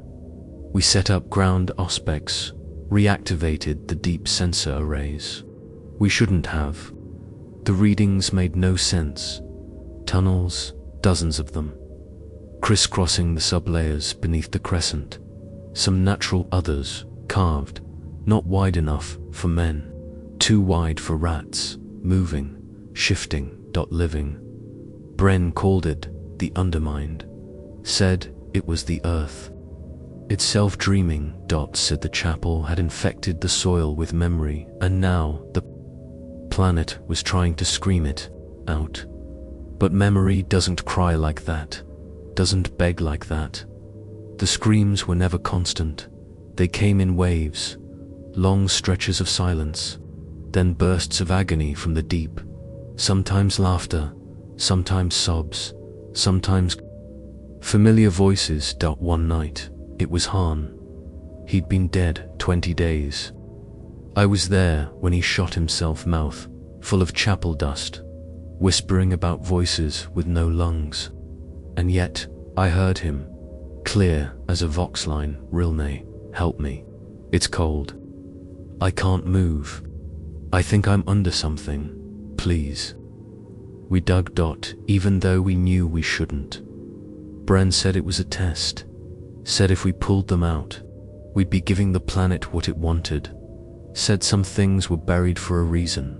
But I couldn't ignore it.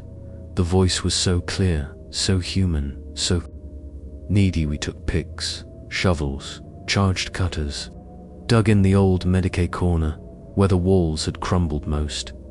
After 2 meters, we hit metal, bent plating, reinforced, another bunker. No older, twisted, warped by heat, and inside, HANDPRINTS, dozens pressed outward from within. Some smeared, some scratched. We kept digging. Another half-meter until we hit the face. It wasn't a body. Not fully, just a head. Mouth open, screaming, frozen in metal. Eyes gone. Tongue bitten through. No skin, just bone.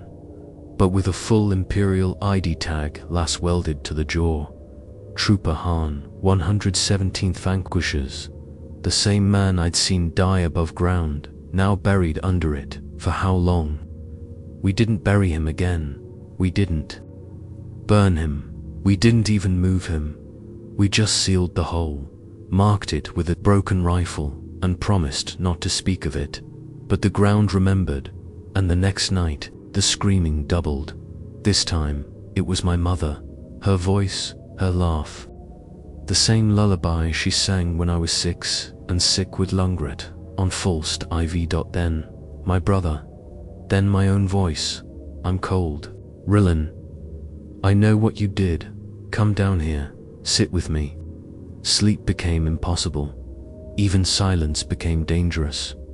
We padded the trench floor with extra mesh, reinforced the bunker walls with prayer strips, stopped stepping directly on the ground.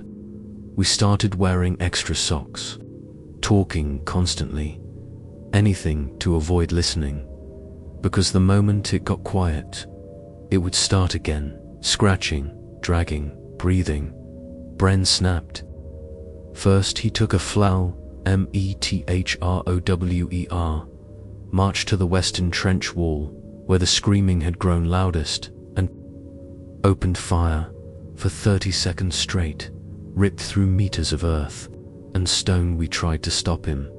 Too late, the wall gave way, collapsed inward, exposing teeth, not mouths, not skulls, just teeth, dozens, hundreds, embedded in the dirt, like fossils, all sizes, human, Astartes, something else, each one vibrating, humming, chattering, and in the middle of them, a hole round, deep, breathing.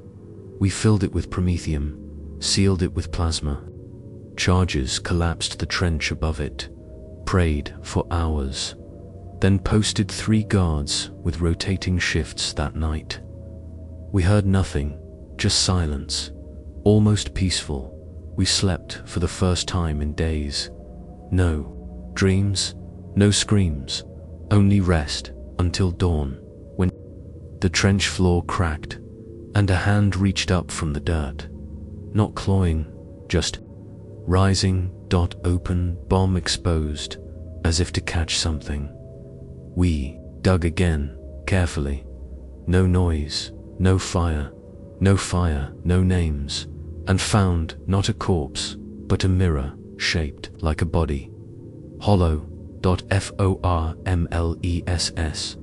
but with our faces pressed into the inner walls, not carved, not painted, grown flesh. Made of memory, a cocoon of who we used to be, and beneath it, Allah. The same one from the idol, the chapel, the bunker, it all led downward. Bren said, they're pulling us in. Said the war isn't fought above ground anymore. It's being chewed beneath our boots. History itself, dissolving, and we're just the final flavor. We stopped standing on dirt. After that, built walkways out of steel grates and ration crates, laid floorboards across every surface. No more contact with the ground. Not directly, we pretended that made us safe, but the sound returned. Now higher, now thinner, like children whispering through long pipes, or teeth rubbing together in thought. And every night, the screams grew closer, 1 meter at a time, until they weren't below us anymore, until they were inside the walls, inside the trench, inside us now. Sometimes I open my mouth and hear someone else's voice come out. One I remember, one I buried, and I don't know if it's the ground talking through me or if it's just who I've become. Because what screams beneath the earth now, wears our names.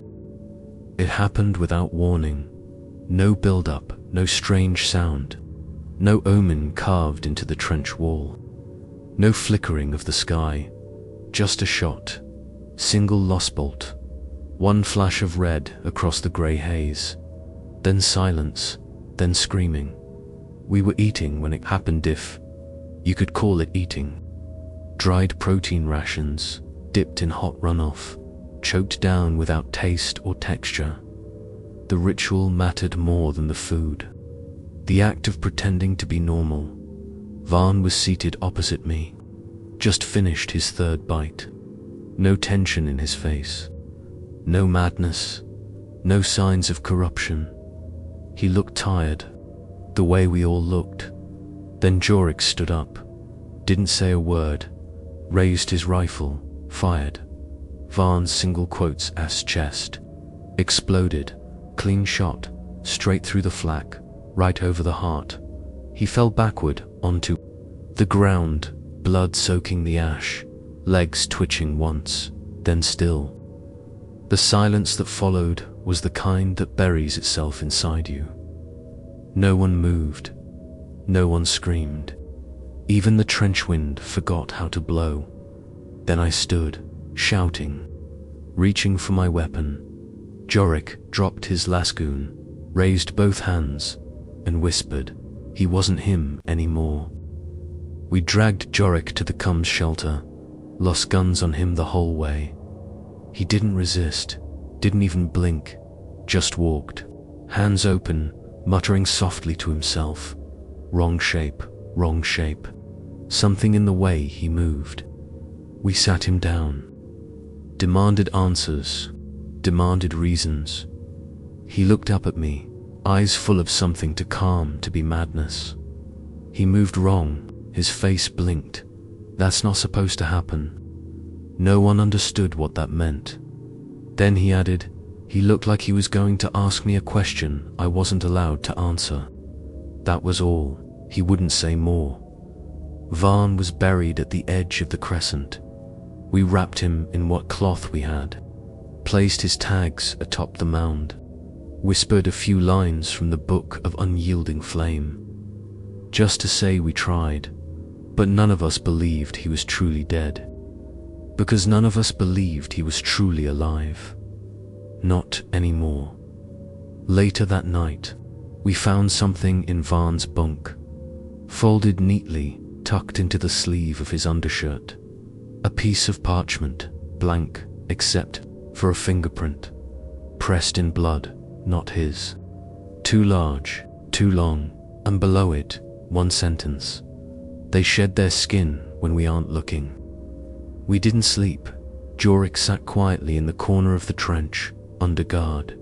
He never asked for food, or water, or forgiveness, just stared at the sky, sometimes mouthing words we couldn't hear. By morning, another soldier was dead, not shot, not executed, torn apart, torso folded backward, limbs cleanly removed and stacked in a neat pile beside the latrine. No blood trail, no footprints, just a whisper left behind in the dirt. Wrong again. We thought it was Jorik, but he hadn't moved. We checked the ground. The dirt was undisturbed. Even the trench mesh hadn't creaked. He couldn't have done it, and yet he smiled when we asked. Not smug, just sad, like a man who'd seen something no one else would believe. We didn't execute him. We didn't need to. He died the next day, peacefully smiling, laying in his bunk, arms crossed, pulse still, but his eyes were missing, not cut, not gouged, gone to smooth hollows where they used to be. Inside his skull, a small stone, the same shape as the idol, only smaller, almost warm. We buried both. Neither stayed buried after that. We became suspicious of everything. Each other, ourselves, the sound of boots in the distance, the way someone might blink too slowly, the way someone sat too still. We started holding daily inspections, hands out, eyes open, breath counted. We began assigning question drills. Say your name, say the code, say the last order. Given, some passed, some hesitated, some didn't remember. Those we watched, and if they blinked too long, we made decisions. Hard ones by the end of the week. We had executed 5 more. One didn't remember their own name. One wrote a sentence in the dirt backwards and claimed they HADN. Single quotes too often. One smiled too much. One just stared at the sun too long. We didn't argue, didn't vote. We simply knew, or we thought we did, until one of us asked, "What if we're wrong?" Then we started testing ourselves, carving marks into our own arms, swapping dog tags, burning fingertips to see if we flinched, just to be sure we were still human, still real.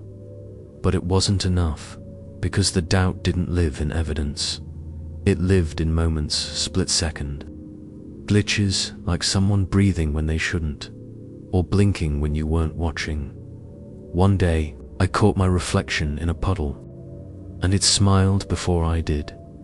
That night, I asked Bren to watch me while I slept. I told him, if I move wrong, if I speak wrong, if I turn without turning. He nodded, said nothing. The next morning, he was gone. No trace, just a single las bolt embedded in the ground where his bedroll used to be. A warning or a mercy now. We rotate watches constantly, sleep in pairs, eat facing each other, no blind spots, no silence. We fill the air with questions, and still it happens. A man stands too still in the light. Another's shadow stretches in the wrong direction. Someone starts humming a tune no one remembers teaching them. One night, I looked across the trench at Hark. He was writing something on his canteen, a list of names, not ours, new ones, each scratched in with a knife. When I asked what they meant, he said, "I'm just keeping track of who's left. The real ones, before we forget what we started as." I checked the list the next morning. My name wasn't on it. So, I asked him. He looked at me like I was a stranger. Didn't raise his rifle, didn't argue, just said, "You blink sideways." I killed him quickly, cleanly. No one questioned me, not even me. But I haven't slept since, because now I wonder, was he wrong? Or was he the last one who saw me right? This is what the planet does. It doesn't kill you, it makes you kill yourself. One layer at a time, until there's nothing left behind your eyes but protocol, fear and silence. And now, we listen for the next mistake, the next voice that repeats itself too often, the next face that forgets to breathe, because we can't risk it, because we can't trust, because whatever's down here it's learning, and it's wearing us better every day. They always told us faith was a weapon, that belief in the Emperor made a guardsman strong, that if your lasgun failed, your body broke, your trench collapse, faith would still carry you, that it would be your armor, your light, your reason to endure. But here, on Vesmir 9, something else began to show through, and we started seeing the pattern. The faithful died first, the ones who clung to who prayed the loudest, who carved aquillas into the dirt gone, the ones who held sermons at dusk, who kissed rosarius beads and begged the throne for purpose gone. Even Bren, he was the last real believer. He saw something behind the chapel. Vale called it him, said the Emperor still watched us. Then he vanished. All that remained were teeth, burned white and stacked in the shape of a small throne. Those of us who had stopped believing, we were still here, and that didn't feel like survival. It felt like selection. Carr was the first to say it aloud. We were scraping rust from canisters, salvaging metal for makeshift barriers, when he turned to me and said, "Maybe this place doesn't want believers." I didn't answer. He nodded anyway. Think about it. Everyone who knelt got taken. Everyone who clung to scripture, gone. But you, me, the ones who gave up, were still standing. He wasn't wrong. We checked the old shrine records, what remained of them. Sealed entries, field chaplain notes, recovery logs. All the truly devout had died within the first 40 days. Some disappeared, Others were found hollowed out, ribs opened like doors, faces smiling like they'd seen heaven and realized it was empty. One had every scripture in his journal rewritten, same words, knew God, so we stopped saying his name, the emperor, the throne, all of it, no. More sigils on our armor, no more morning rites, no more whispered litanies. Before sleep, we became silent, and silence became armor after that. Things got easier, not better, but quieter. The whispers in the walls faded. The idols stopped growing. The trench held firm through 3 ash quakes in a row. It was like the planet had stopped pushing back, like it had accepted us, or maybe like it was testing something else now. Then we started seeing them, the others, survivors, fair as Fairfills, from other squads, other companies. Some we recognized, most we didn't. They came one by one, dirty, starving. No insignia, no ranks, faces tired beyond measure. They didn't ask for food or water or orders, just space to sit, to breathe, to be among those who understood. We didn't speak much, not to them, not to each other. It was like looking into a mirror that had already cracked in the right places. But over time, we shared stories, not about the missions, not about terror, about when we stopped believing. One had watched her commissar kneel before a shrine that bled light, and then catch fire from the inside. One had heard the voice of the Emperor command her to lie down and never get up. One had seen a mirror in the bunker flash with the future mass grave with her name carved on every skull. Each of them had prayed once, and each had stopped. And that's when the voices left them alone, so we made a pact. No more worship, no more illusions, no more hope, just duty. For its own sake, and death, when it came, would come clean, not clothed in gold lies, not whispered from idols, pretending to be divine. Carr called us the faithless line, said we were the last true unit left, not because we believed, but because we didn't, and nothing could steal that from us anymore. But not all of us held. One day, a trooper named Fask cracked. She'd been quiet, steady, but we found her kneeling at the chapel wall, whispering prayers again, scratching verses into the dirt. When we pulled her away, she begged, "He's still out there. He's just waiting for silence." We didn't shoot her, didn't exile her. We just watched, and 3 nights later, she vanished. Her boots were left behind, neatly placed at the chapel threshold, one filled with blood, the other with teeth. Carr shook his head. She knelt too long. The lesson was clear. It didn't matter if he was real. It didn't matter if he had once watched. Whatever lingered here now, whatever force roamed Vesmir's, broken nerves fed on belief, wore it like skin, and if you gave it that skin, it crawled inside. So we rewrote the codes. No more devotion, no more invocations. When a man died, we didn't chant, we didn't bury them with rites. We burned them quietly. No words, only fire, because fire didn't lie. I remember once, on Valis Prime, an old preacher told me, without faith, the galaxy eats you. He was wrong. Here faith is what draws the teeth now. Even the wind feels different, cooler, less aggressive, like the planet is watching, but no longer trying to speak. It knows we've stopped listening, and maybe that was the goal, to make silence the only form of worship left. Sometimes I wonder what the ecclesiarchy would say if they found us like this. Shrines smashed, banners burned, prayers forgotten, just hollow-eyed. Guardsmen sitting under a sun that doesn't move, waiting not for salvation, but for the last breath. But I don't care anymore, because I finally understand. We were never meant to survive by faith. Not here. We survive by forgetting, by letting go, by becoming unworthy of miracles. And maybe that's the final test. Not how long we hold the line, but how much of ourselves we're willing to erase, to be left alone, to be ignored, to become too small for the gods to notice.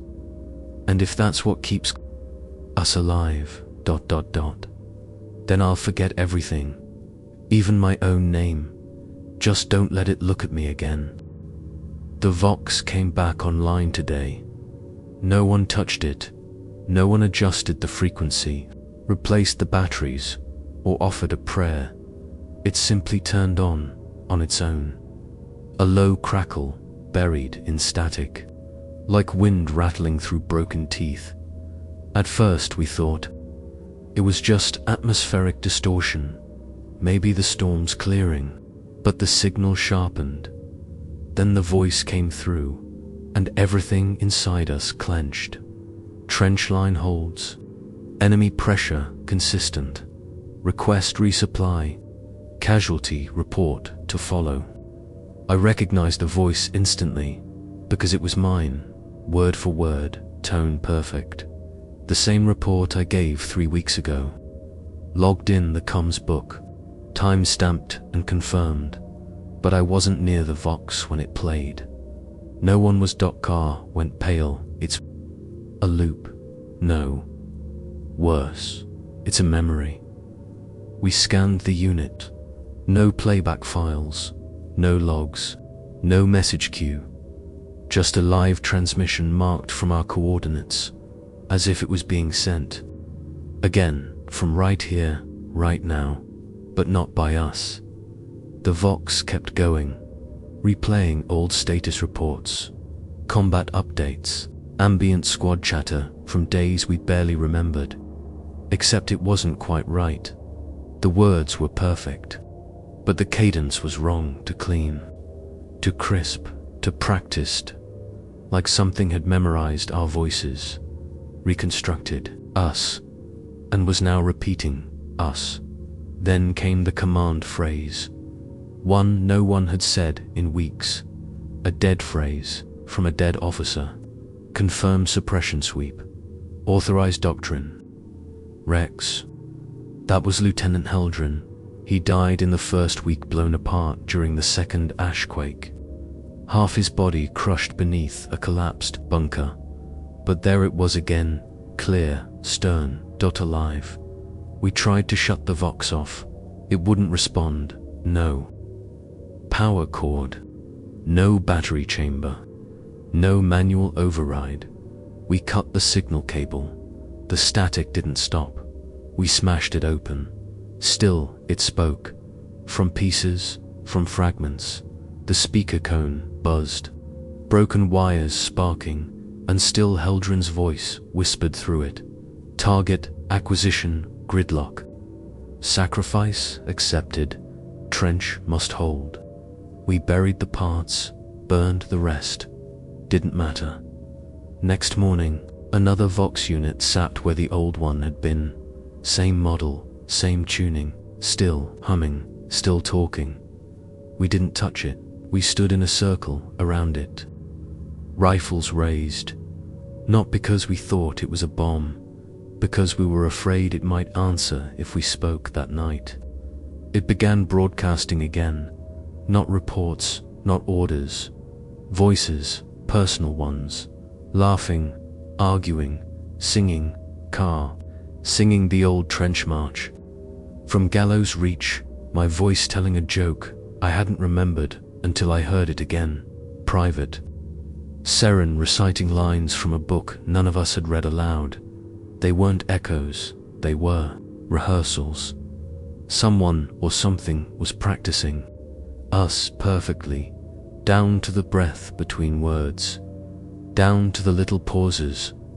When someone forgot a word, every cough, every chuckle, Every slip.copied .seran said it first. It's learning.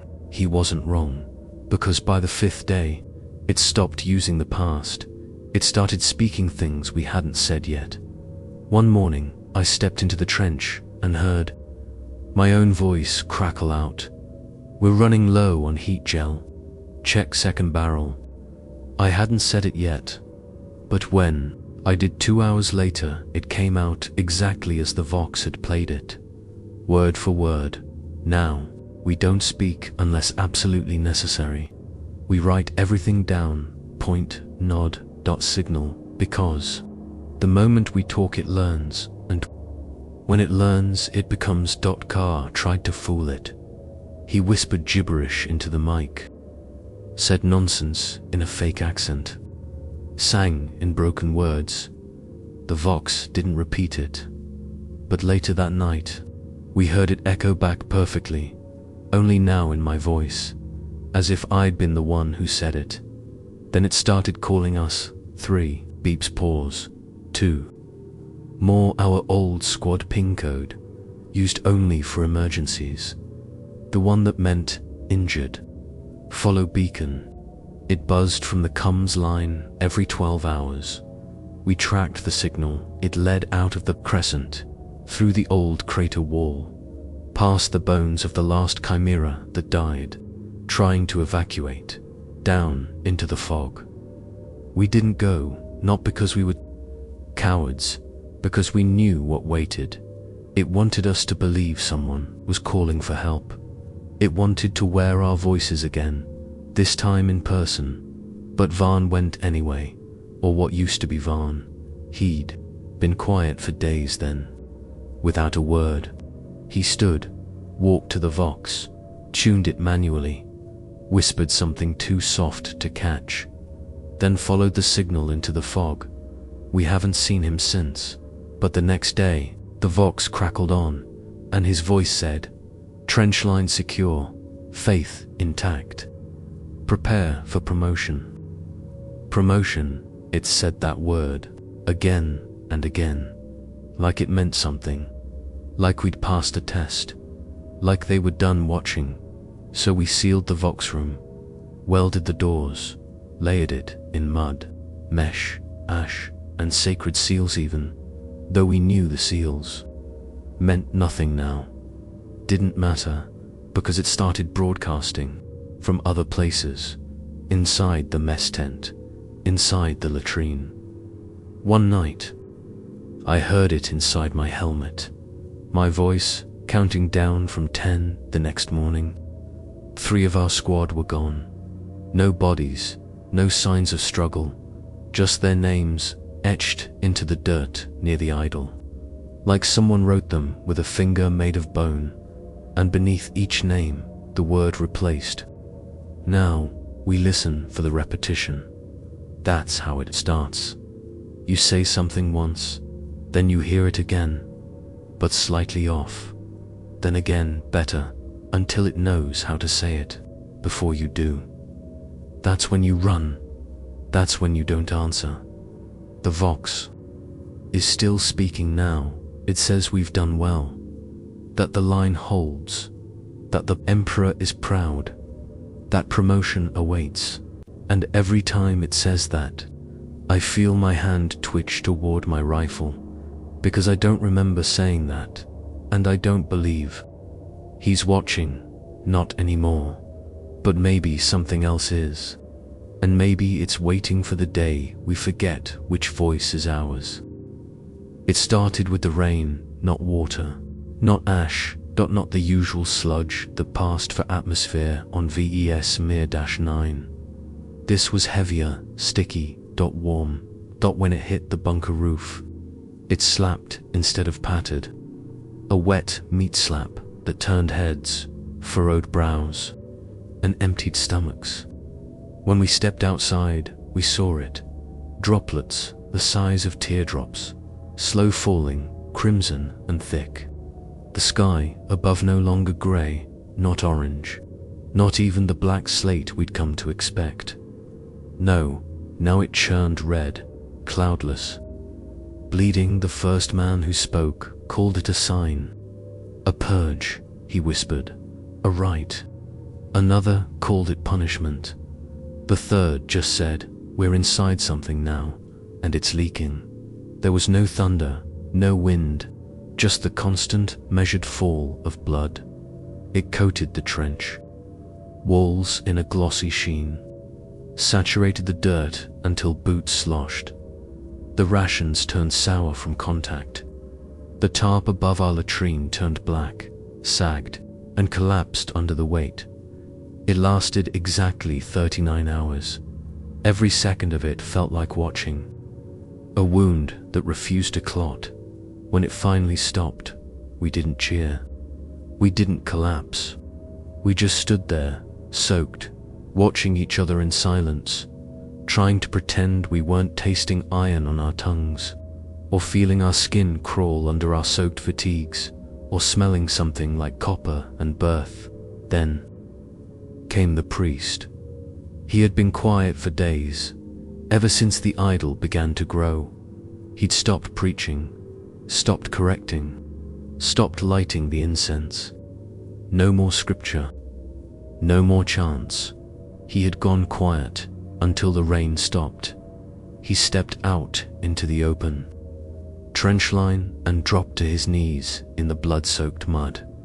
Not shaking, not weeping, eyes open, distant, still. We called to him, no response.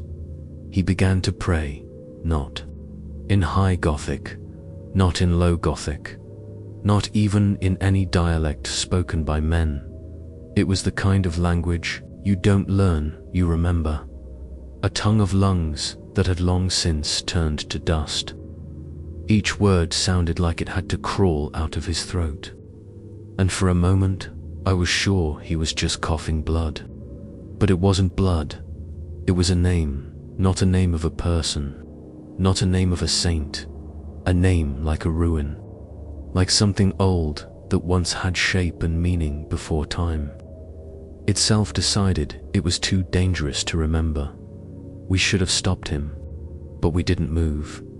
One of us muttered a prayer reflexively. The priest's head snapped toward the sound, eyes glowing gold, not bright and not shining, but glowing, like coals under water. He heard that, he said. He heard that, and now he knows where we are. And then he exploded. It wasn't dramatic. There was no thunderclap, no divine flash of light, no warp storm tearing the sky in two. He simply ruptured. His skin cracked like old glass. His blood, too, was red but deeper than ours. His bones bent outward, not inward. And when his skull split open, we saw something small inside. A seed, shaped like the Emperor's Aquila, black dot and pulsing. We didn't touch it. We didn't bury him. We just turned our backs and walked away, trying not to hear the wet clicking sound it made as it curled in the remains of his spine. Later that night, it rained again, this time not blood, but the same red mist we saw during the first hallucinatory days, the fog that tasted like memory, the one we learned not to inhale too deeply. Some of us did anyway. We didn't stop them, and in the morning, 3 were gone. In their place, statues, not stone, not wood, not metal, just statues. Human-sized, perfect replicas of their forms. Poses, natural eyes, empty. Skin texture so precise you could count the pores. But when we checked closer, we saw the inside. Hollow, they'd been replaced. Not killed, just rewritten, sculpted into absence. One of them had their mouth open, like it was mid-sentence. You could almost hear the word they'd been trying to say. You could see the tongue, caught forever between warning and regret. That's when we realized what the blood rain was for. It was a baptism, a preparation, an anointing. Something had been invited in, and now it had hands. That was when panic set in. The old kind, not fear of death, but fear of replacement. We checked each other's skin for seams, forced everyone to strip down, counted moles, measured breath, asked each other questions only we would know. Still, we weren't sure, because when the planet gets into you, it doesn't leave. Fingerprints, it becomes you, then makes you forget who you were. Carr disappeared the next day, left a note in a torn ration wrapper. I saw the sky blink, it had eyes. We found his helmet on a ridge. Inside it, hair, perfectly coiled, set like offerings. And in the dust beside it, a footprint with no tread. No boot marks, no toes. Just a flat oval, smooth, deep, like something heavy had rested there. Something watching, waiting, and now it had. Carr. We stopped watching the sky after that. Stopped looking up, there was no reason to anymore. Because we knew what was there. Something. Red dot. Something patient. Not a god, not a demon. Just expectation. Floating above us like a question. We weren't allowed to answer. I think that's what faith really is. Here on VES, Mir-9. Not belief in the Emperor, not trust in salvation. It's pretending not to see, because once you admit you're being watched to, becomes something worth wearing, and the sky, it hasn't stopped bleeding. Not really, it just learned how to do it from the inside out.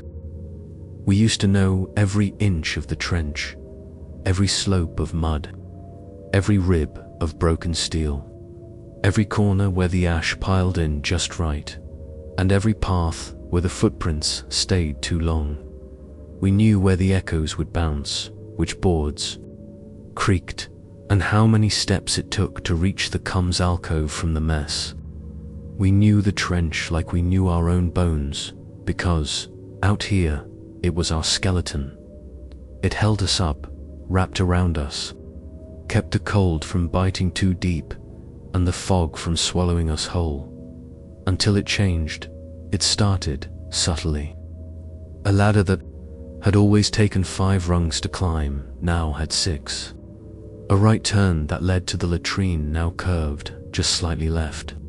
We thought it was memory, delirium, sleep deprivation, but too many of us noticed the same things. Then the floor shifted. It wasn't a quake.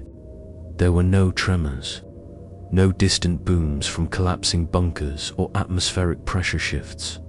Just movement, like the trench exhaled. The walls flexed out slightly. The planks shifted forward a finger's width, and then everything settled too. Fast for natural decay, too smooth for chance. The ground was breathing. We watched it happen again the next night.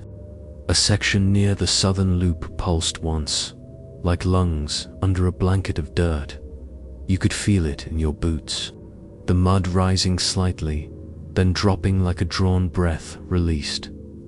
No one spoke for a long time after that. We started setting. Marker's nails, paint smudges, sticks lashed with cord to map the trench structure. Within 6 hours, most were gone. Within 12, all had moved. One marker we had placed at the corner near the chapel now sat above a new drop shaft. It hadn't been there before. The trench had grown. It didn't just change, it adapted. That's when we stopped calling it a trench. We started calling it the rib cage, because that's what it felt like. A body dot, living dot, expanding, hungry, and we were inside it. Not as residents, as organs. We attempted to escape, mapped a path from the central line to the upper ridge, where old evac flares had once been stored. A straight shot, dug through 3 days of compact ash, cleared support beams. We were sure we had it. We reached the ridge in 5 hours, only to find ourselves back at the command dugout. No, one had turned around. There had been no forks, no wrong turns, but somehow we had walked in a perfect circle without changing direction. The trench had turned while we were in it. It had rotated. One trooper, Gilnan, refused to accept it. He claimed we were being toyed with, that some heretic force had scrambled our memories. He marched off alone, compass in hand, Vox tag clipped to his collar. We watched him go, and we never saw him again. But the next morning, the trench had extended again. A new path, fresh planks, nails that hadn't rusted, and at the end of it, a small recess. Inside it, Gilna's compass, still spinning. That's when we realized something deeper. The trench didn't just breathe. It remembered. It knew where we had walked, where we'd hesitated, where we bled. It began to echo our movements, build around them, mimic them. We tested it, stomped a path into the dirt, wore it down with deliberate motion. 20 men marching in formation. Next day, a new route appeared. Same dimensions, same slope. It had copied us, or maybe it had learned from us. Soon, the trench had more alcoves than we could count. New shelters, hidden doors, extra ladders. We tried collapsing them, sealing with debris, plugging with promethium-soaked sandbags. They reopened by morning, not violently, just quietly undone, like a wound that refused to stay stitched. Some of the new sections were empty, others were not.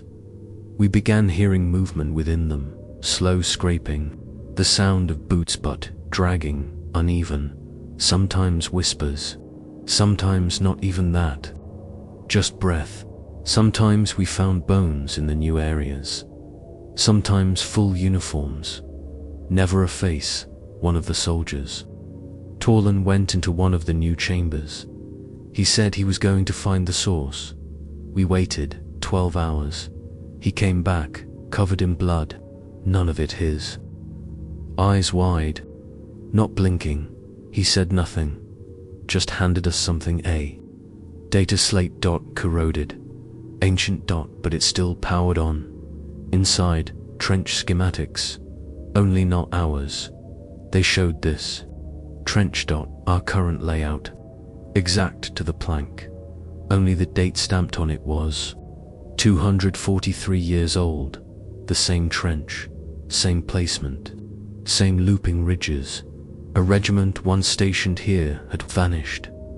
No record of recovery, just the plans, like they'd never left, like they were simply absorbed. From then on, we stopped trying to map it. It was pointless. We focused instead on patterns, where it opened, when it grew, who it favored. We discovered it opened most often after someone slept, especially if they dreamed, and most dangerously, after someone prayed. The last to do so was Devrin. He'd kept a shred of his faith, a tiny aquila hidden in his boot heel. He knelt behind the mess post, murmured a simple prayer. No grand sermon, just a few whispered words to the Emperor, and the trench responded. It split behind him. The ground cracked open like a yawning mouth. Teeth of rebar, tongue of shredded tarp. It swallowed him whole before any of us could react. By the time we reached the spot, the wound had closed. No blood, just a smell, like old breath. We set fire to that section. It screamed, not loud, but high. A vibration in our skulls, a sound like nails scratching memory. The trench didn't collapse. It shifted, pulled back, then grew to new branches elsewhere. We stopped using names after that, because the trench remembered them. Every time we called someone by name, it responded. A new wall, a hole, a whisper. Now we call each other by numbers, symbols, or not at all. Better to forget than be remembered. Because the moment the trench remembers, it begins carving your space, and eventually it fits you just right. Tonight, it moved again. 5 of us were asleep. We woke up in different positions, some with new walls behind them, one with a tunnel overhead, one with a door that hadn't been there before, and when opened, it led to his childhood home, somehow intact, underground, exactly as he remembered it, right down to the broken cup on the table and the sound of his mother humming from the next room. He closed it and didn't speak again for days. Now we sleep in shifts. We never touch the new doors. We never name the corridors. We don't follow the trench anymore. We let it follow us. And sometimes, just sometimes, we ask ourselves the question none of us want to answer. If the trench is alive, if it breathes, if it remembers, then what does it want to become? Maybe it isn't just shaping around us. Maybe it's becoming us, one line at a time, one wall at a time, until one day, someone digs down into Vesmiranin, finds a trench waiting for them, already warm, already shaped, already named. It began as a joke, a half-mad whisper in the mess alcove during third watch, when no one could sleep and the trench had shifted again. John made it first, face shadowed, eyes rimmed with sleepless fury. He scraped at his meal tin with the tip of a broken knife and muttered, "We should put him on trial." No one laughed, not even the new ones, because deep down, beneath the routine silence, the hollow rituals, the careful spacing of footsteps so the trench wouldn't breathe too hard beneath us, we had all thought it, not out loud, not even in dreams, but it was there, the thought that someone was to blame for this, that we were not just abandoned but deliberately left, forgotten not by accident, but by design, by mourning. It wasn't a joke anymore. They built the court in the old Medicaid tent, reinforced it with planks from the broken Vox Tower. Sandbags formed the gallery. A broken cogitator console served as the judge's bench. Number 1 assigned roles. No one objected. They simply knew what to do. I watched from a distance as guardsmen shuffled in, black-eyed and caked with dried trench mud, faces gaunt and hollow. Some had wrapped themselves in fraying robes as makeshift judicial garb. Others wore bits of shattered aquillas or peeled off rank pin symbols of an empire they no longer believed in. The charges were spoken aloud in low Gothic: high treason, failure of command, desertion of post, mass abandonment of loyal forces, lying through angels, the accused, the emperor himself, the golden corpse on Terra Dot, the throne-bound husk we were taught to worship. They set a broken aquila on the center dais, bent and blackened with ash. That was the stand-in, the representation of the one they could never reach, but always served. It sat quietly in the red dawn light, catching shadows like it knew the role it had been cast to play. The trial began. John was prosecutor. He cited the litany of service. Section 117, which promised resupply within 40 days of last contact. He cited the creed of unyielding vigil, which stated no guardsman should be forsaken without prayer, sanction, or record. He presented the names of 73 lost souls from their own company, names scratched into steel, bones buried without rites, men and women who died facing an enemy that was never clearly defined, only that it was not imperial. He asked the trench, aloud, if that was just it. Didn't answer. But something shifted in the walls, and everyone took it as agreement. The defense, that role went to a priest with no name, no robes, just the faded black of a preacher who'd given up trying to convert anyone. He didn't offer counterpoints, he just whispered, "You are dust. He is God. The dust does not judge the divine." And then he sat down. No one applauded. The silence was its own verdict. Witnesses were called, one by one. Guardsmen stepped forward and gave testimony. Khan told of the dead commissar whose body was stitched into the wall with a smile carved into his cheeks. Riven spoke of the vox that replayed messages never sent. Seren described the angel that wept blood and spoke. In her mother's voice, every word was delivered like scripture. Only, now, the scripture was blame. When it came to sentencing, no one hesitated. Guilty. The Aquila was taken down, doused in promethium, and burned. Not with rage, with reverence, with mourning. Like they were cremating a beloved ancestor who had at last been revealed to be the cause of the family curse. No one cried, but many didn't sleep that night. In the morning, one of the men, Valik, was found kneeling in the same spot. He'd been the one to light the match. His body was stiff, frozen, mouth locked open mid-scream, though no sound had ever left it. His eyes were turned inside out, not gouged, inverted. His las rifle had been placed in front of him, its charge pack fused to the barrel. The trigger finger had been carefully broken, bent backward over the grip, as if the rifle itself had declared him unworthy of judgment. And behind him, scrawled into the mud wall with something dark and glassy, "He hears you now." For days after, the trench was still. No expansions, no breathing, no new doors, as if even the world was waiting, watching, measuring. We thought perhaps it was over, that maybe this was the closure we needed, that maybe we had finally exorcised the ghost of our faith. We were wrong. That night, the trench changed. Again, only not in the usual way.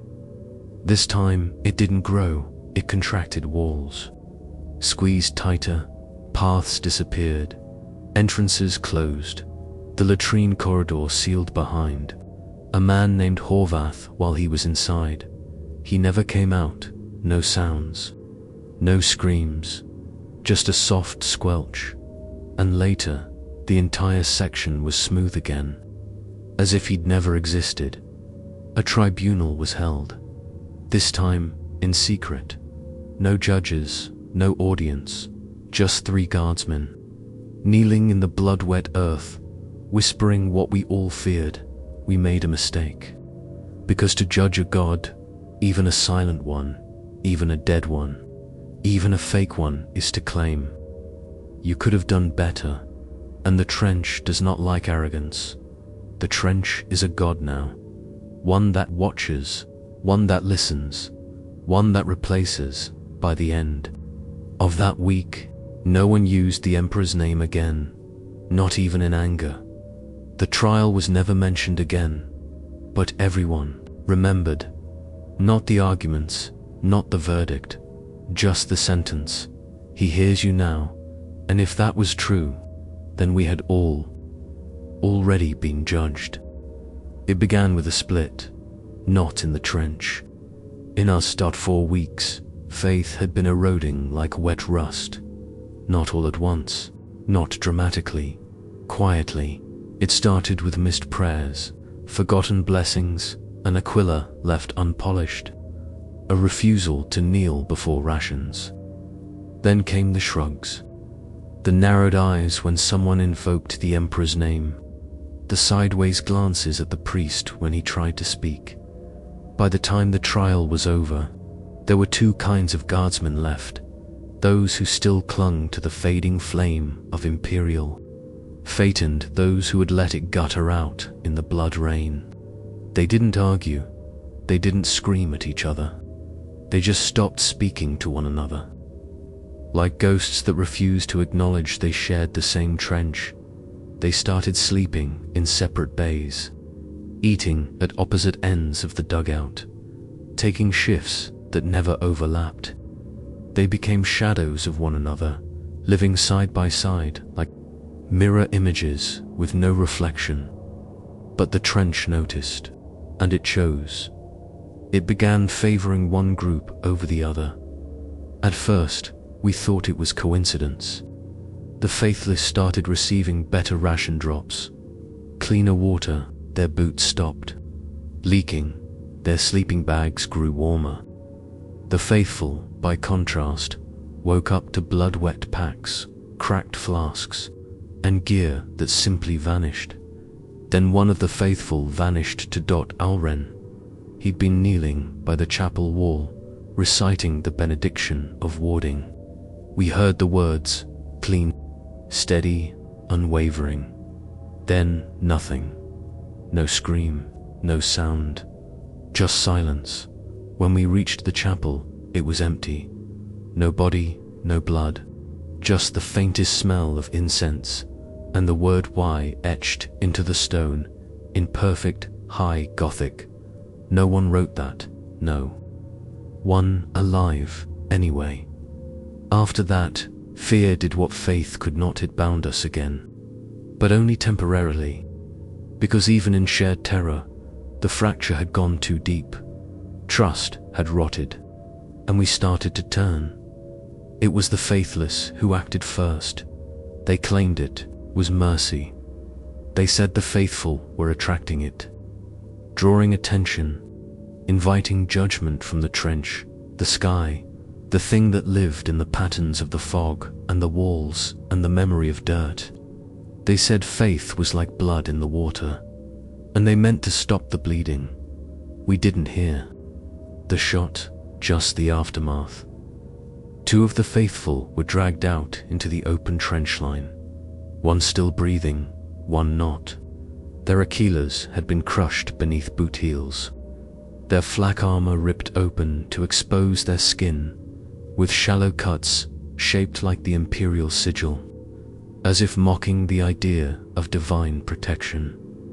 When we arrived, the trench around them had warped. The walls had drawn in, forming a perfect circle around the bodies, like a ritual had been completed, or an offering accepted. The remaining faithful didn't run. They didn't fight, they prayed as the blood pooled. Around their knees, they knelt, shoulder to shoulder, muttering fractured verses, each more desperate than the last. And the trench trembled, not shifted, not breathed, trembled. The sky flashed once black lightning across a red haze on the ground. Beneath the trench cracked, spilling up a foul-smelling steam that smelled like skin and memory and rot. Then came the voices, not the vox this time, not hallucinations. Voices from under the mud, from inside the walls, from places without mouths. They didn't speak words, they didn't speak words. They recited names, hours, in order, from enlistment rolls long lost, names only found in Munitorum archives or death reports. But they said them, one by one, slowly, without emotion, and with each name spoken, another guardsman collapsed, not wounded, not bleeding, just gone, as if recognition was enough to erase them. The faithful broke. One turned his rifle on himself, only for it to misfire. Another threw himself into the idol chamber and disappeared. Before he hit the floor, the rest fled, but the trench had already sealed. We found the last of them at dawn, huddled in the ration bay, eyes black from burst blood, vessels' mouths sewn shut not with thread, but with flesh, grown together, lips fused like scars.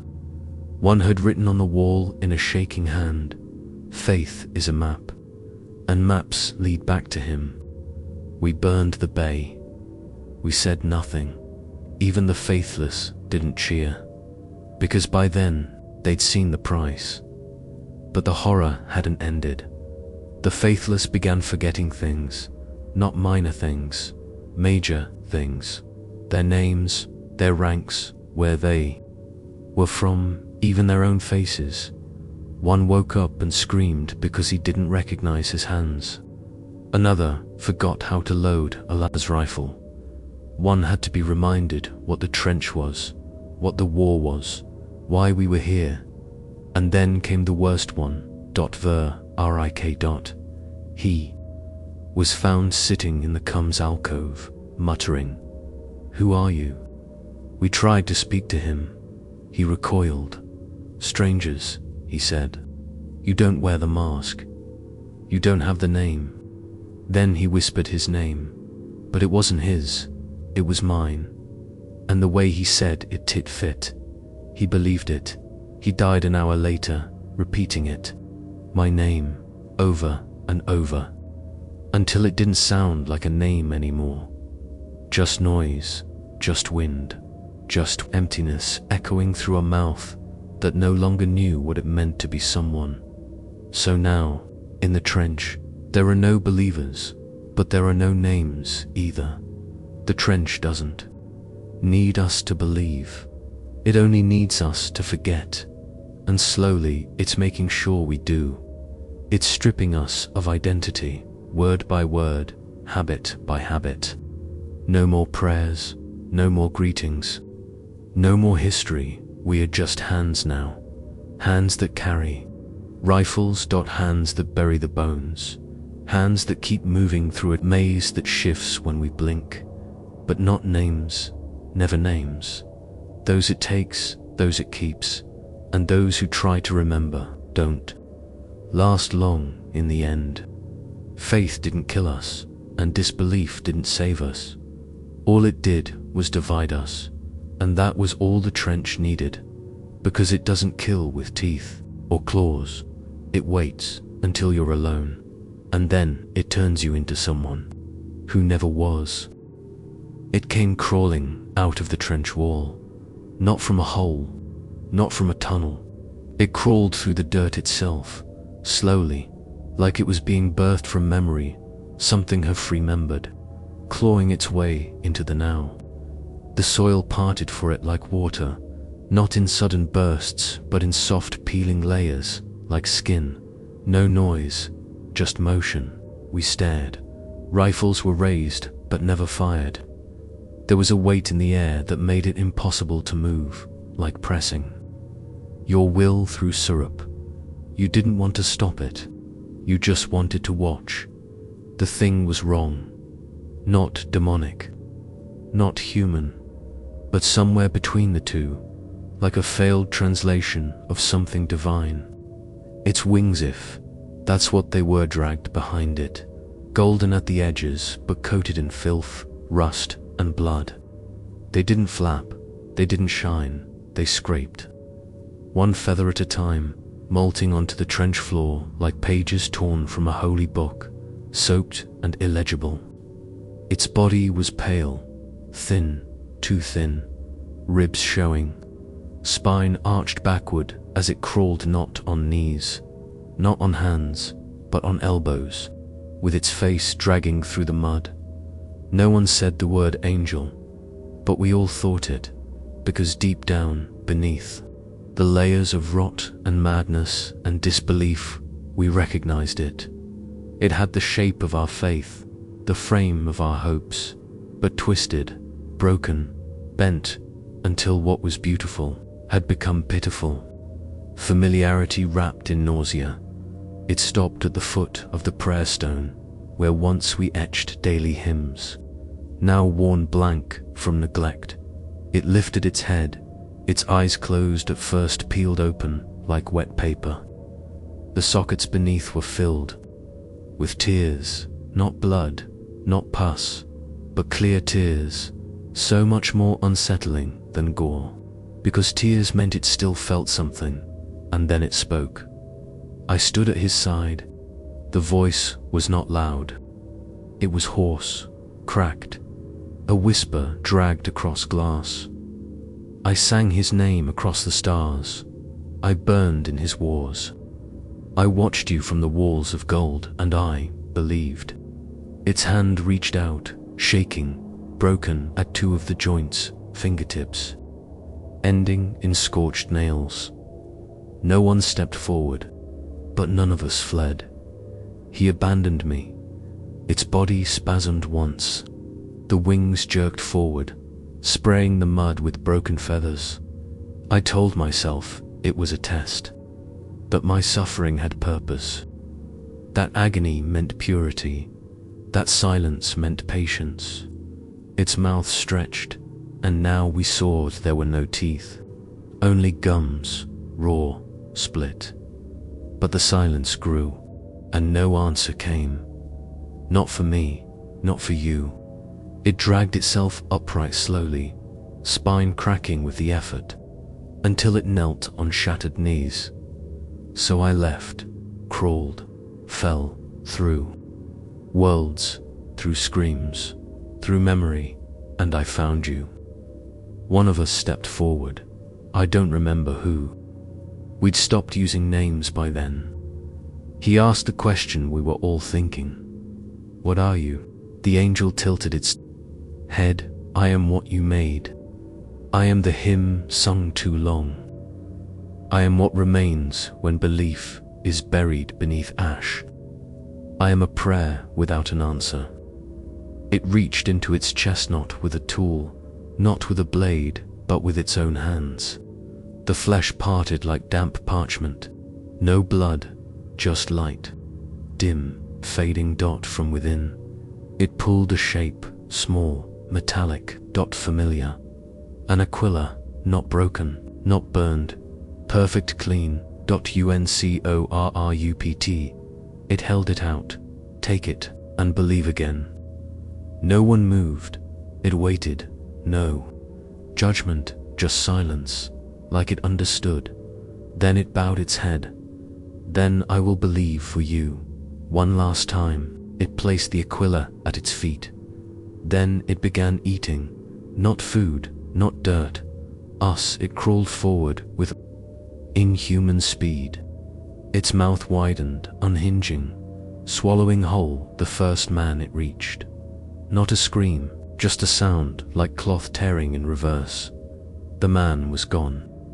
Not devoured dash undone. The next two were faster. One tried to shoot. The rifle backfired, searing his face before the thing was upon him. Then 3 more, then 5. It wasn't rage. It wasn't punishment. It was grief. Something in it wept as it fed. We heard it, the sobs, the apologies, the names of people we didn't know. Forgive me, forgive me, forgive me. When it stopped, it stood whole. Wings open. Not glorious, just tall, tall enough to brush the roof of the trench. Light flowed from the wounds it had once worn like badges. Its skin gleamed. Its face, once hollow, was now filled with something almost kind. It looked at us, the few who remained. I remember. You, all of you. Then it turned toward the trench wall and walked into it. Not through a door, not through a passage, just into it. The wall gave way, embraced it like water closing over a swimmer, and then it was gone. No tunnel left behind, no sign, just the aquila at its feet, still gleaming, still warm. None of us picked it up. We buried it under ash, and we walked away later. One of us whispered a thought no one else wanted to voice. What if that was the Emperor?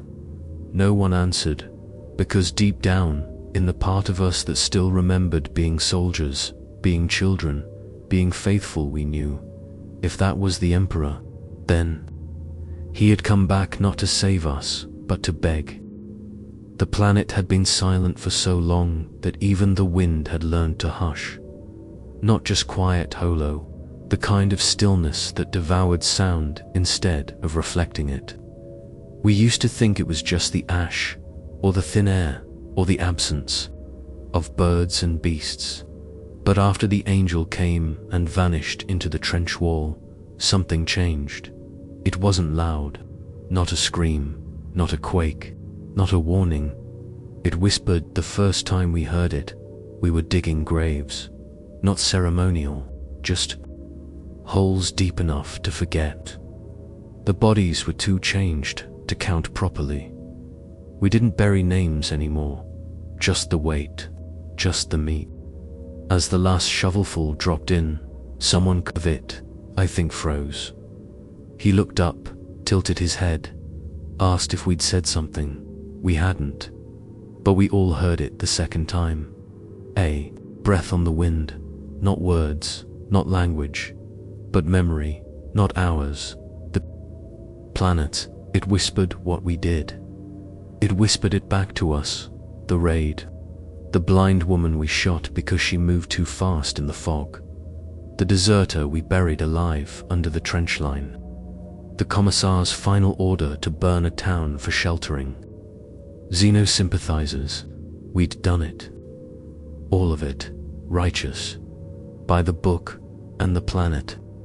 Remembered, it said her name. It said his scream. It repeated the coordinates we gave. It knew, and it did not forget, at first. We thought it was echoes, then maybe some psychic bleed, maybe even the angel had left something behind, some warp. Rot stitched into the ground, but the whisper followed us from crater to trench to ridge. Even when we moved across old terrain, miles from our last camp it spoke, always softly, always behind us, sometimes beneath us. We began walking quieter, not from fear of the enemy, but fear of what we'd hear next, because it never spoke the same memory twice. It had so many, and we had no idea how or why. One night, we heard laughter, not ours, not the trenches, the planet, genuine, childish laughter, a voice none of us recognized, playing in the blackened bones of a dead orchard we'd passed an hour before. We turned back. There was nothing, only ash, but in the dust footprints, tiny ones. Too small for any of us, leading to nowhere. We didn't follow them. We never would again after that. It got worse. The planet stopped being content with whispering our past. It began telling us things we shouldn't have known. It whispered the thoughts of the man next to us, what he dreamed of before the war, what he feared more than death, who he really hated, that what he wanted to do to us. The thoughts didn't sound like speech.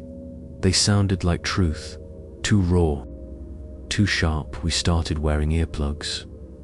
Didn't matter. The whispers weren't in the air anymore. They were in the ground, in the vibration, in the blood. One of us, Ras, tried running, said he had to escape the truth, ran barefoot into the wastes. We found him 2 days later, mouth open, tongue missing, fingers fused into fists. Carved into his chest. In his own handwriting, I begged it to lie. The whispers began responding. That's when we knew it wasn't memory anymore. It had become a conversation. When we asked questions aloud, the wind would answer, not in sentences, not clearly, but in moments. A face would form in the ash briefly. A name would be spoken in the rustling branches of a dead tree. A familiar scent, mother's bread. A lover's perfume, homeworld pollen would waft past, triggered by nothing but the thought of longing. The planet wasn't just aware, it was listening, and we were losing the ability to ignore it. Soon, we stopped speaking, not by rule, by necessity, because even our words came back wrong. One guardsman asked for rations and was met with a whispered reply. Why didn't you save her? Another requested a shift change, and the earth groaned, repeating, they burned because of you. Every syllable was repaid in guilt. So we began using gestures, then only eye contact, then silence, complete. But even that wasn't safe, because the whispers continued regardless. They didn't need us to speak. They only needed us to remember, eventually. We couldn't sleep. Every time our eyes closed, the ground would vibrate faintly. Dreams weren't ours anymore, they were the planet's. Visions of those we killed, those we left behind, those we forgot sometimes. We'd wake up choking on soil that hadn't been there seconds before, stuffed into mouths, under eyelids, packed beneath nails. One man tried to cut off his ears. Didn't help. He just heard more, because once it knew, you could hear it never stopped whispering. We started trying to confess, not to the emperor, not to the priest, to the dirt, to the trench wall, to the fog. Whispers for whispers, one by one. Guardsmen knelt in the dark and poured out their guilt, their sins, their buried truths. They cried, they wept, they screamed apologies, but no one was forgiven, because every time they finished, the ground beneath them cracked, and they were gone, swallowed, erased. The planet used their words and then ate them like confessions were currency, and we could never pay enough. I made the mistake once, only once. I whispered my own sin the first time I executed a child on orders. They'd said he was a psyker. Never checked. The shot echoed in my skull for years. I thought the whispering would make it stop. I was wrong that night. The wind brought me his voice laughing, calling my name, saying, "It's okay." Then screaming until my ears bled. I haven't spoken since. Now, the few of us left don't speak. We don't sleep. We walk with heads down, feet light. We dig only when the trench commands it. We look only at the sky, even though we know it watches too, because even the sky whispers now. Red clouds curl into old faces. Lightning speaks names we've buried. Rain falls in the rhythm of our heartbeats. There is no safety, no silence, no distance from the truth. The planet is alive, not in a biological way, not in the sense of flora, fauna, or tectonics. It's alive with memory, and not its own hours of a footstep. Every thought, every regret. We fed it, and now it knows us better than we ever knew ourselves. It whispers not just to punish, but to become, to shape itself with our sins, to replace its own silence with our guilt. It does not hate us, it simply remembers us too well, and one day soon, when the last of us is gone, it will still whisper forever. We stopped looking in mirrors long ago, not out of superstition, but necessity, because they began showing us things that weren't there, things that shouldn't be there. At first, it was subtle, a twitch in the reflection when we didn't move, a delay in the mirrored blink, a second smile behind the first. We thought it was fatigue, madness, stress. We blamed the trench, the sky, the planet, never the glass. But the glass remembered us, all of us, every flaw, every sin, and soon it stopped lying. It started telling the truth, the kind of truth that claws. One by one, we started covering them. Any polished surface, any shimmer, helm visors, scope, lenses, the burnished metal of spent shell casings. Even still, puddles became dangerous. We couldn't afford reflections, because they didn't just watch, they aged us. That was the first real horror, looking into your own face and seeing 50 years of rot staring back. The folds of skin sagged, hair grayed, eyes bloodshot, teeth black. But when you blinked, nothing changed. You stayed that way. We tried ignoring it, but the mirrors multiplied. We started finding them where they shouldn't be, embedded in trench Walls curled into rations like foil, fused to the backs of our hands. You'd peel off a bandage and find your face staring back at you. No eyes, just sockets full of ash. Then the dreams began. In them, we stood before ourselves, not in armor, not as soldiers, but as corpses. Hollowed out and full of soot, eyeless, silent, judging. One morning, Harlick shattered a helmet visor and screamed for a full minute. When we pulled the shards away, we saw why. His face beneath didn't match what was left in the glass. The reflection had no eyes, just dry sockets leaking slow trails of black grit. He kept wiping at his face, trying to feel if it was real. It wasn't, not yet. But it would be, because that's how it began. We lost our eyes one by one, not all. At once, not violently. It started with irritation, blinking too much, seeing spots. Then came the dryness, as if the eyes were turning to sand. Then ash began to appear on lashes, crusted in the corners. No matter how often we wiped it, it returned thicker each time. Eventually, the eyeballs simply dissolved, dried out. Like fruit collapsed inward. The socket didn't bleed. It smoked, a soft, steady wisp of heatless ash. The first to lose both was Sergeant Tell. He didn't scream, didn't weep, just whispered, "Now I see," then walked into the trench wall and vanished. He didn't phase through. The trench opened for him, as if the lack of sight was a key. After that, many welcomed the blindness. Some plucked out their eyes in desperation, thinking it would spare them. The process, but it didn't work, because the reflections didn't need sight. They only needed memory. One man, Merrick, smashed every reflective surface he could find, then gouged his face into a grate. His final words were carved into the wall in blood. Even closed eyes reflect. We didn't argue, because we knew he was right. We began avoiding each other's faces.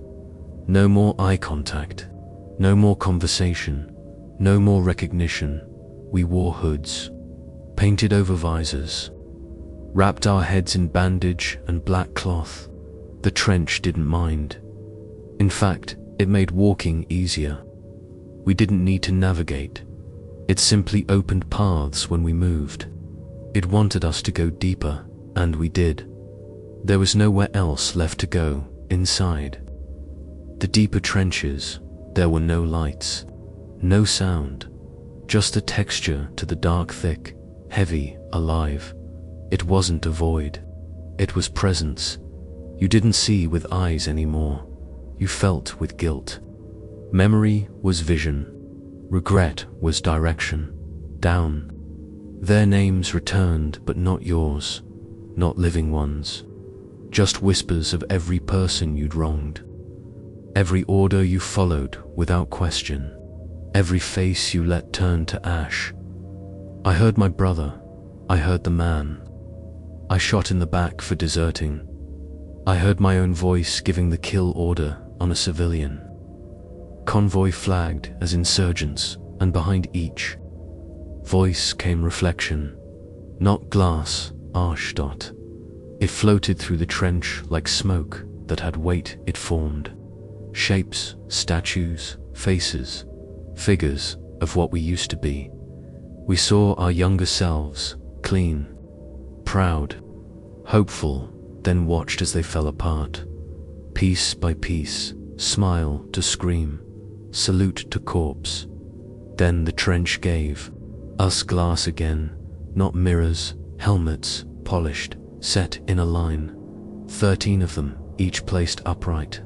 Clean, empty, no dust on them, no ash dot, just waiting. We didn't touch them, didn't dare, but they called to us. Each time someone stared too long, they'd vanish by morning. Their gear would remain. Their nameplate melted, their reflection, the last thing ever seen in the helmet, because the helmets weren't helmets.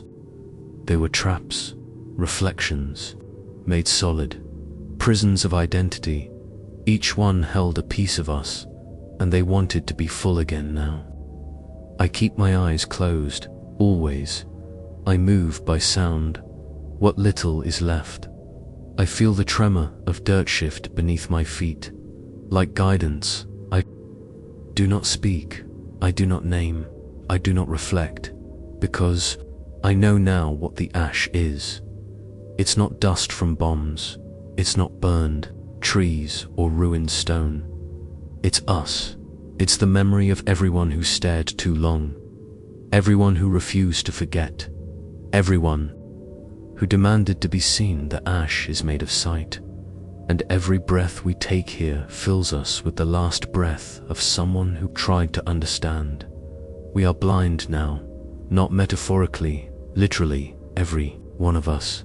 Those still living, those still human, those still human, those still here. We wear it like salvation, because the trenchnet, the planet has taught us that sight was the first lie, the illusion of order, the hope of hierarchy, the belief that someone, somewhere, was still watching.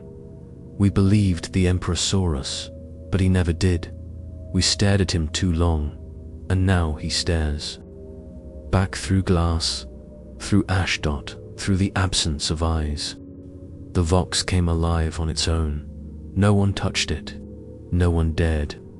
It had been silent for weeks, dead weight, bolted to the trench wall. Nothing but static, a mechanical carcass we stopped feeding power too long ago. But this time, it didn't crackle. It spoke. It was his voice. The Emperor's, or so it claimed. We didn't recognize the accent, the tone, the pitch, but we knew what it was supposed to be. Because something inside us, deep in the marrow, where old prayers once echoed, responded. A stirring, a shiver. Like instinct recognizing a long-lost handler. The words came slowly, not shouted, not commanded. Whispered across channels, old codes, dying frequencies. Burn yourselves. We stared at the Vox like it was a corpse sitting up. Burn the faith. There is nothing left. No signature, no source, just final orders. We waited. No follow, dash up, no. Reason, no reassurance. The message repeated 12 minutes later, then again and again, on loop, each time. The voice a little louder, a little closer. Not like it was being transmitted, but like it was being spoken directly into our ears. As if the Vox was no longer broadcasting, just echoing something already inside us. Some obeyed without question. The first took a flare and walked into the ammo dump. He didn't scream when it lit, just stood in it, arms open, as fire peeled the skin from his skull. The second lit the chapel, not with anger, with reverence, like a ritual. He painted the Aquila in promethium, struck a match, and sang as it burned. Others followed. One poured acid over his face, chanting every imperial hymn he could remember. Another set fire to the book of Saint Elika, then himself, page by page. They called it cleansing. They said the Emperor demanded it. They said if we burned enough, he would return. But we had no faith left, only ashdot and questions. Why would he speak now? Why not before? Why not when the trench screamed? Why not when the angel crawled? Why not when we buried the last believer beneath a wall of mirrors and salt? What changed? We opened the Vox casing. There was no power source, no wiring. The components had rusted into dust weeks ago. It shouldn't have worked, but it pulsed with life, warm to the touch. The mic grill wept blood. The tuning dial spun of its own accord, selecting no channel at all. Just static, shaped into sentences. We tried to destroy it, took a lascata to the box. It didn't melt, it howled. A long, low sound, not technological, not metal, but vocal, wounded. One man went deaf, another blind, a third collapsed, mouth foaming, muttering the Emperor's name backward. From then on, no one touched it again, but the message never stopped. Burn yourselves. Burn the faith. There is nothing left. We stopped sleeping, not by will, by consequence. Every time someone closed their eyes, the message played in their mind. Not just audio, memory. The voice took shapes. It wore the faces of lost comrades, old lovers, dead family. It showed you their last words changed, their smiles corrupted, their deaths blamed on you. Sleep was not rest, it was punishment. So we stood and we burned. We burned the records, first imperial logs, regiment histories, tally books, names. Then we burned our medals, then our flak, armor, then our faith. The priest was the last to fall. He hadn't spoken in days. His tongue had turned black. His eyes were gone empty sockets stuffed with cloth. He walked into the center of the trench with a canister of promethium and simply said, he never looked. Then poured it over himself and struck the match. We didn't stop him. We saluted, because in a way, he had always been the bravest of us. The last one to hope, the last one to be broken. After that, we turned on each other, not with hatred, with purpose.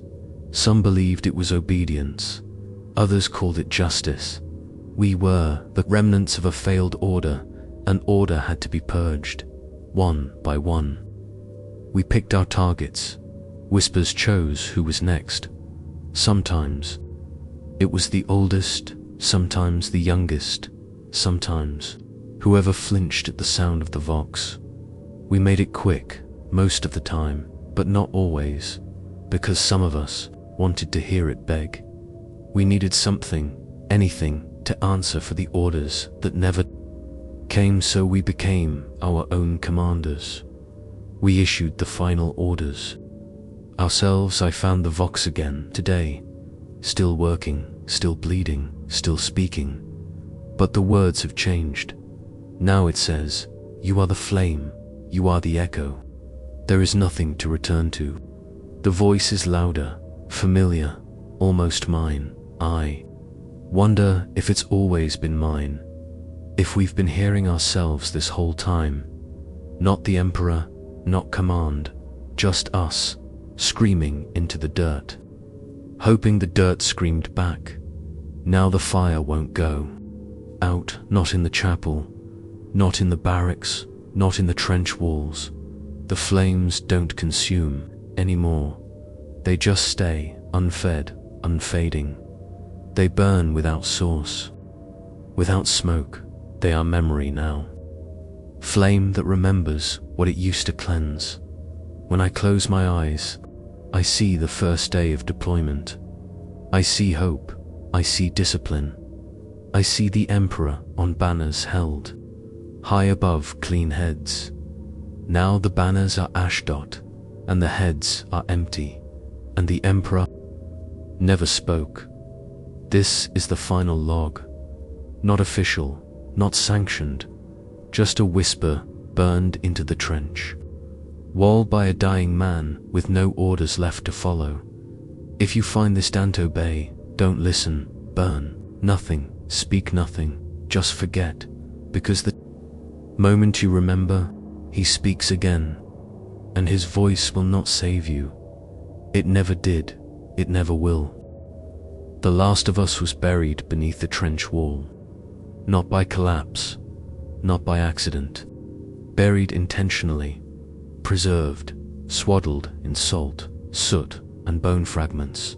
No ceremony, no farewell, just sealed there. Entombed like a relic no one dared destroy. The rest were gone. burned, whispered into ash, forgotten by names, by structure, by the galaxy that once drafted us with ceremony and duty. But this one was different. He did not burn, he did not run, he did not break. He waited. We don't know how long. The trench no longer counted time in hours or days. It pulsed in memories, in blood-warmed echoes, in the stretch of guilt. Maybe years passed, maybe only moments. But when the Inquisitor arrived by half-lost warp coordinates from a century-old mission brief, he found the trench alive, breathing, wet, pulsing, but otherwise empty, except for the mound, a perfect rise of black earth, marked with no sign but silence.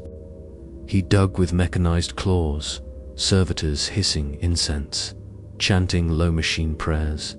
They struck no bone, no uniform, just the hard casing of something still warm. Still aware, the survivor opened his eyes before they reached his face, not eyes. Exactly, sockets filled with faint golden light. Not faith, not mutation, just memory still. Burning inside, he didn't resist, didn't move, didn't ask questions.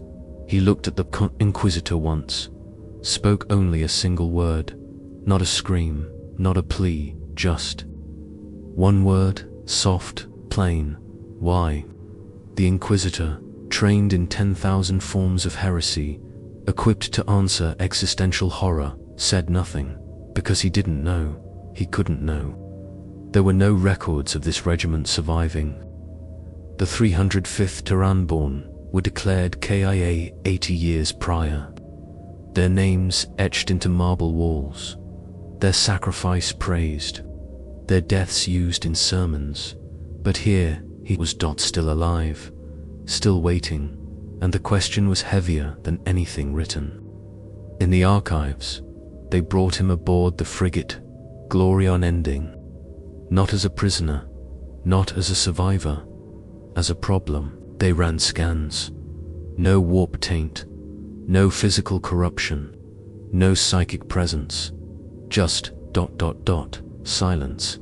His Voxlog brain chip was burned out, fried into unreadable loops of fragmented last rites and partial screams.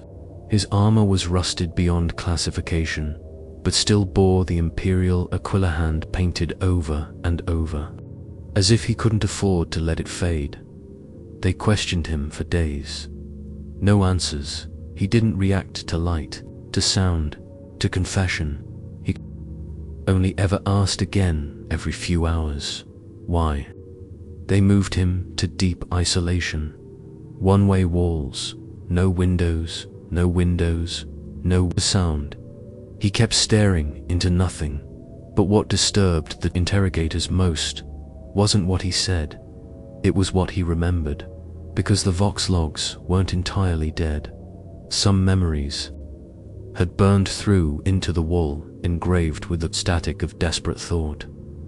They pulled fragments from blackened Vox units, scraped from inside his discarded helmet. Not full recordings, just echoes. Each whisper came in waves, overlaid with screams and breathing. They told us he watched. We stood our ground. We prayed with bones. They burned themselves for him. He never came. He never came. The ship's crew began dreaming of trenches. Crew who never served, never held a rifle, started seeing eyes, made of soot, voices coming from circuit panels. A tech priest reported visions of a planet with no rotation, where the sun stared without. Blinking, an astropath drew the words "Burn the Faith" over and over in her sleep. One of the guards began carving names into his arm. Names of the 305th, names not in the records. Then the Inquisitor made the call.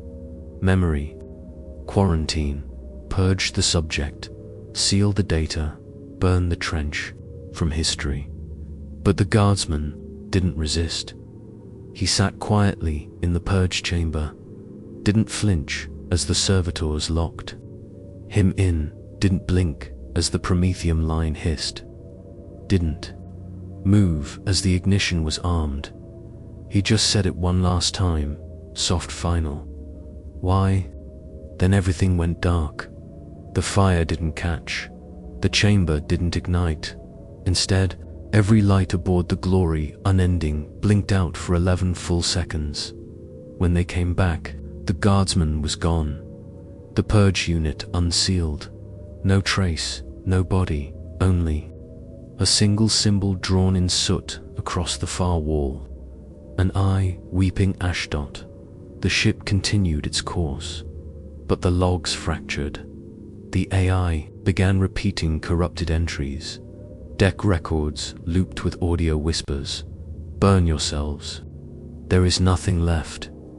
He abandoned me.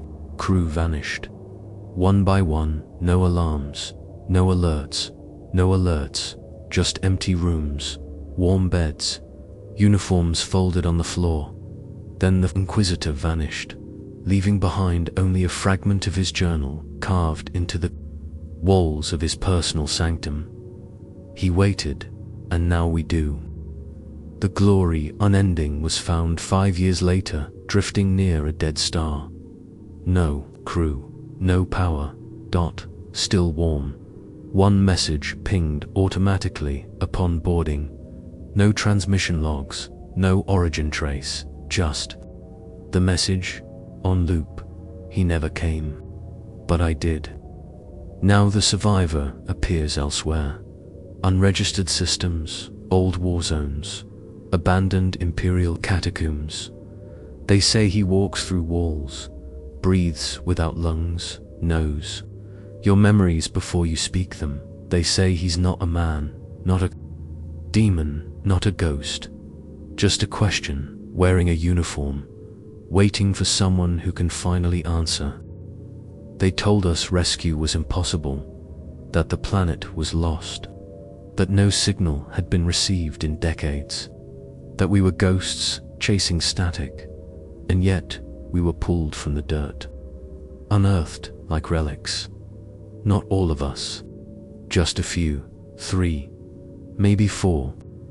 The rest gone, swallowed by the ash, the trench, the whispers, dead or worse. They found us wrapped in bandages, half blind, unarmed. We didn't scream, didn't ask questions, just stared, because deep down we knew something was wrong. They called it salvation. We called it too late. The Medicae aboard the retrieval cruiser couldn't explain how we were still alive. Our vitals were stable, but unresponsive. Hearts beat, lungs moved, but we barely spoke. One of us, Brask, kept repeating the same phrase in a monotone whisper. It's gone. It's gone. It's gone. No one knew what he meant, but we did. They tested us for corruption. Every scan, every psychic probe, every rite of purity. We passed, on paper, but the psyker assigned to monitor our dreams died 2 days, in no wounds, just collapsed, mouth open, eyes leaking sand. He'd been trying to listen, to interpret. He shouldn't have. We warned them, we told them the Emperor wasn't there, not anymore.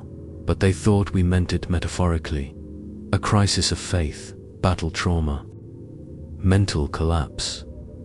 They didn't understand what we'd seen, what we hadn't seen. Because when they gave us access to a shrine, hoping to restore our spirits, we laughed. Laughed until we wept. Because the shrine glowed, the aquila gleamed. The candles burned with holy oil. But the room was cold. Dead, the light didn't feel, it didn't reach us. It didn't answer, it didn't answer, it didn't see. Because he wasn't there. The golden throne didn't burn behind our eyes like it used to. The Astronomicon didn't hum in our thoughts. There was no presence, not distant, not watching, not judging, just absence, raw, aching, black absence.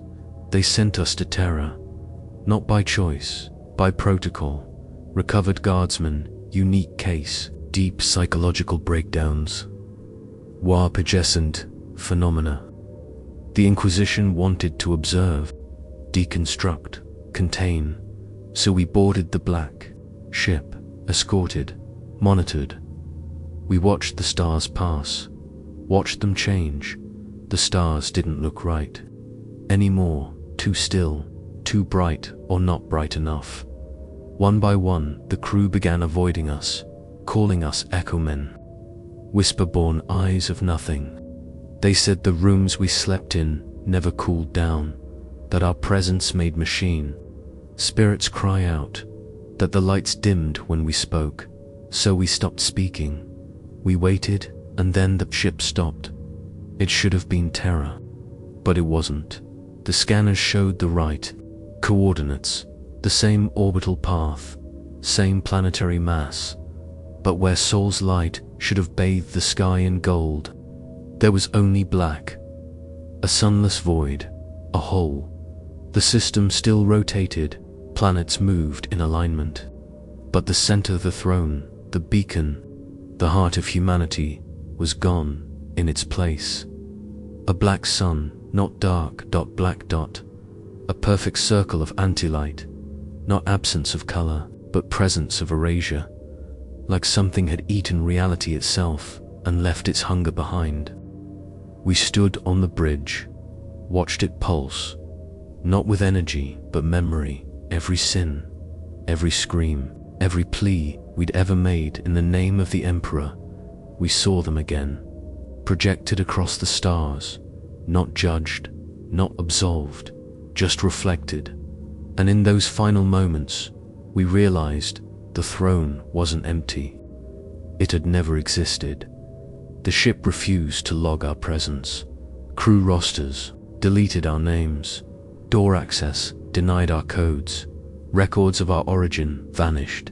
Medical logs showed blanks. Where our scans had been, we were ghosts in the machine, still breathing, still watching, but unecked, L-weld, unaccounted, unwanted. The tech priest said it was a data fault, an administrative glitch, but we knew better. The Imperium had moved on. We were not lost soldiers. We were mistakes, echoes that spoke to loud truths that bled when cut. So the ship sealed our quarters, and we waited again. One of us died, no. Wound just evaporated. A thin column of ash where he'd been, no. Alarms triggered, no mourning rites performed, just a mark left behind. A perfect sigil carved into the deck plating.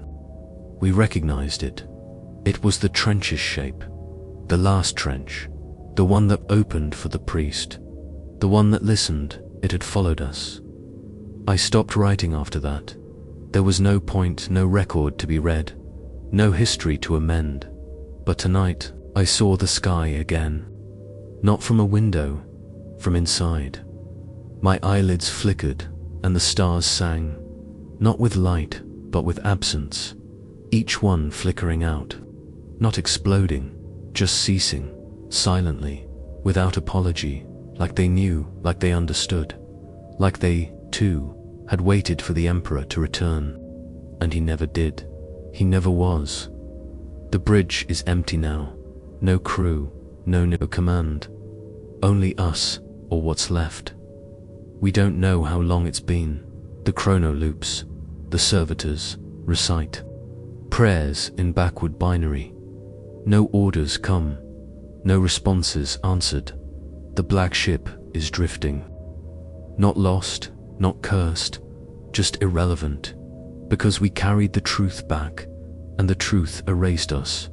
Because if the throne is empty, if the sun is black, if the voice that commanded us to burn was our own, then the Imperium is built on silence, and silence remembers nothing.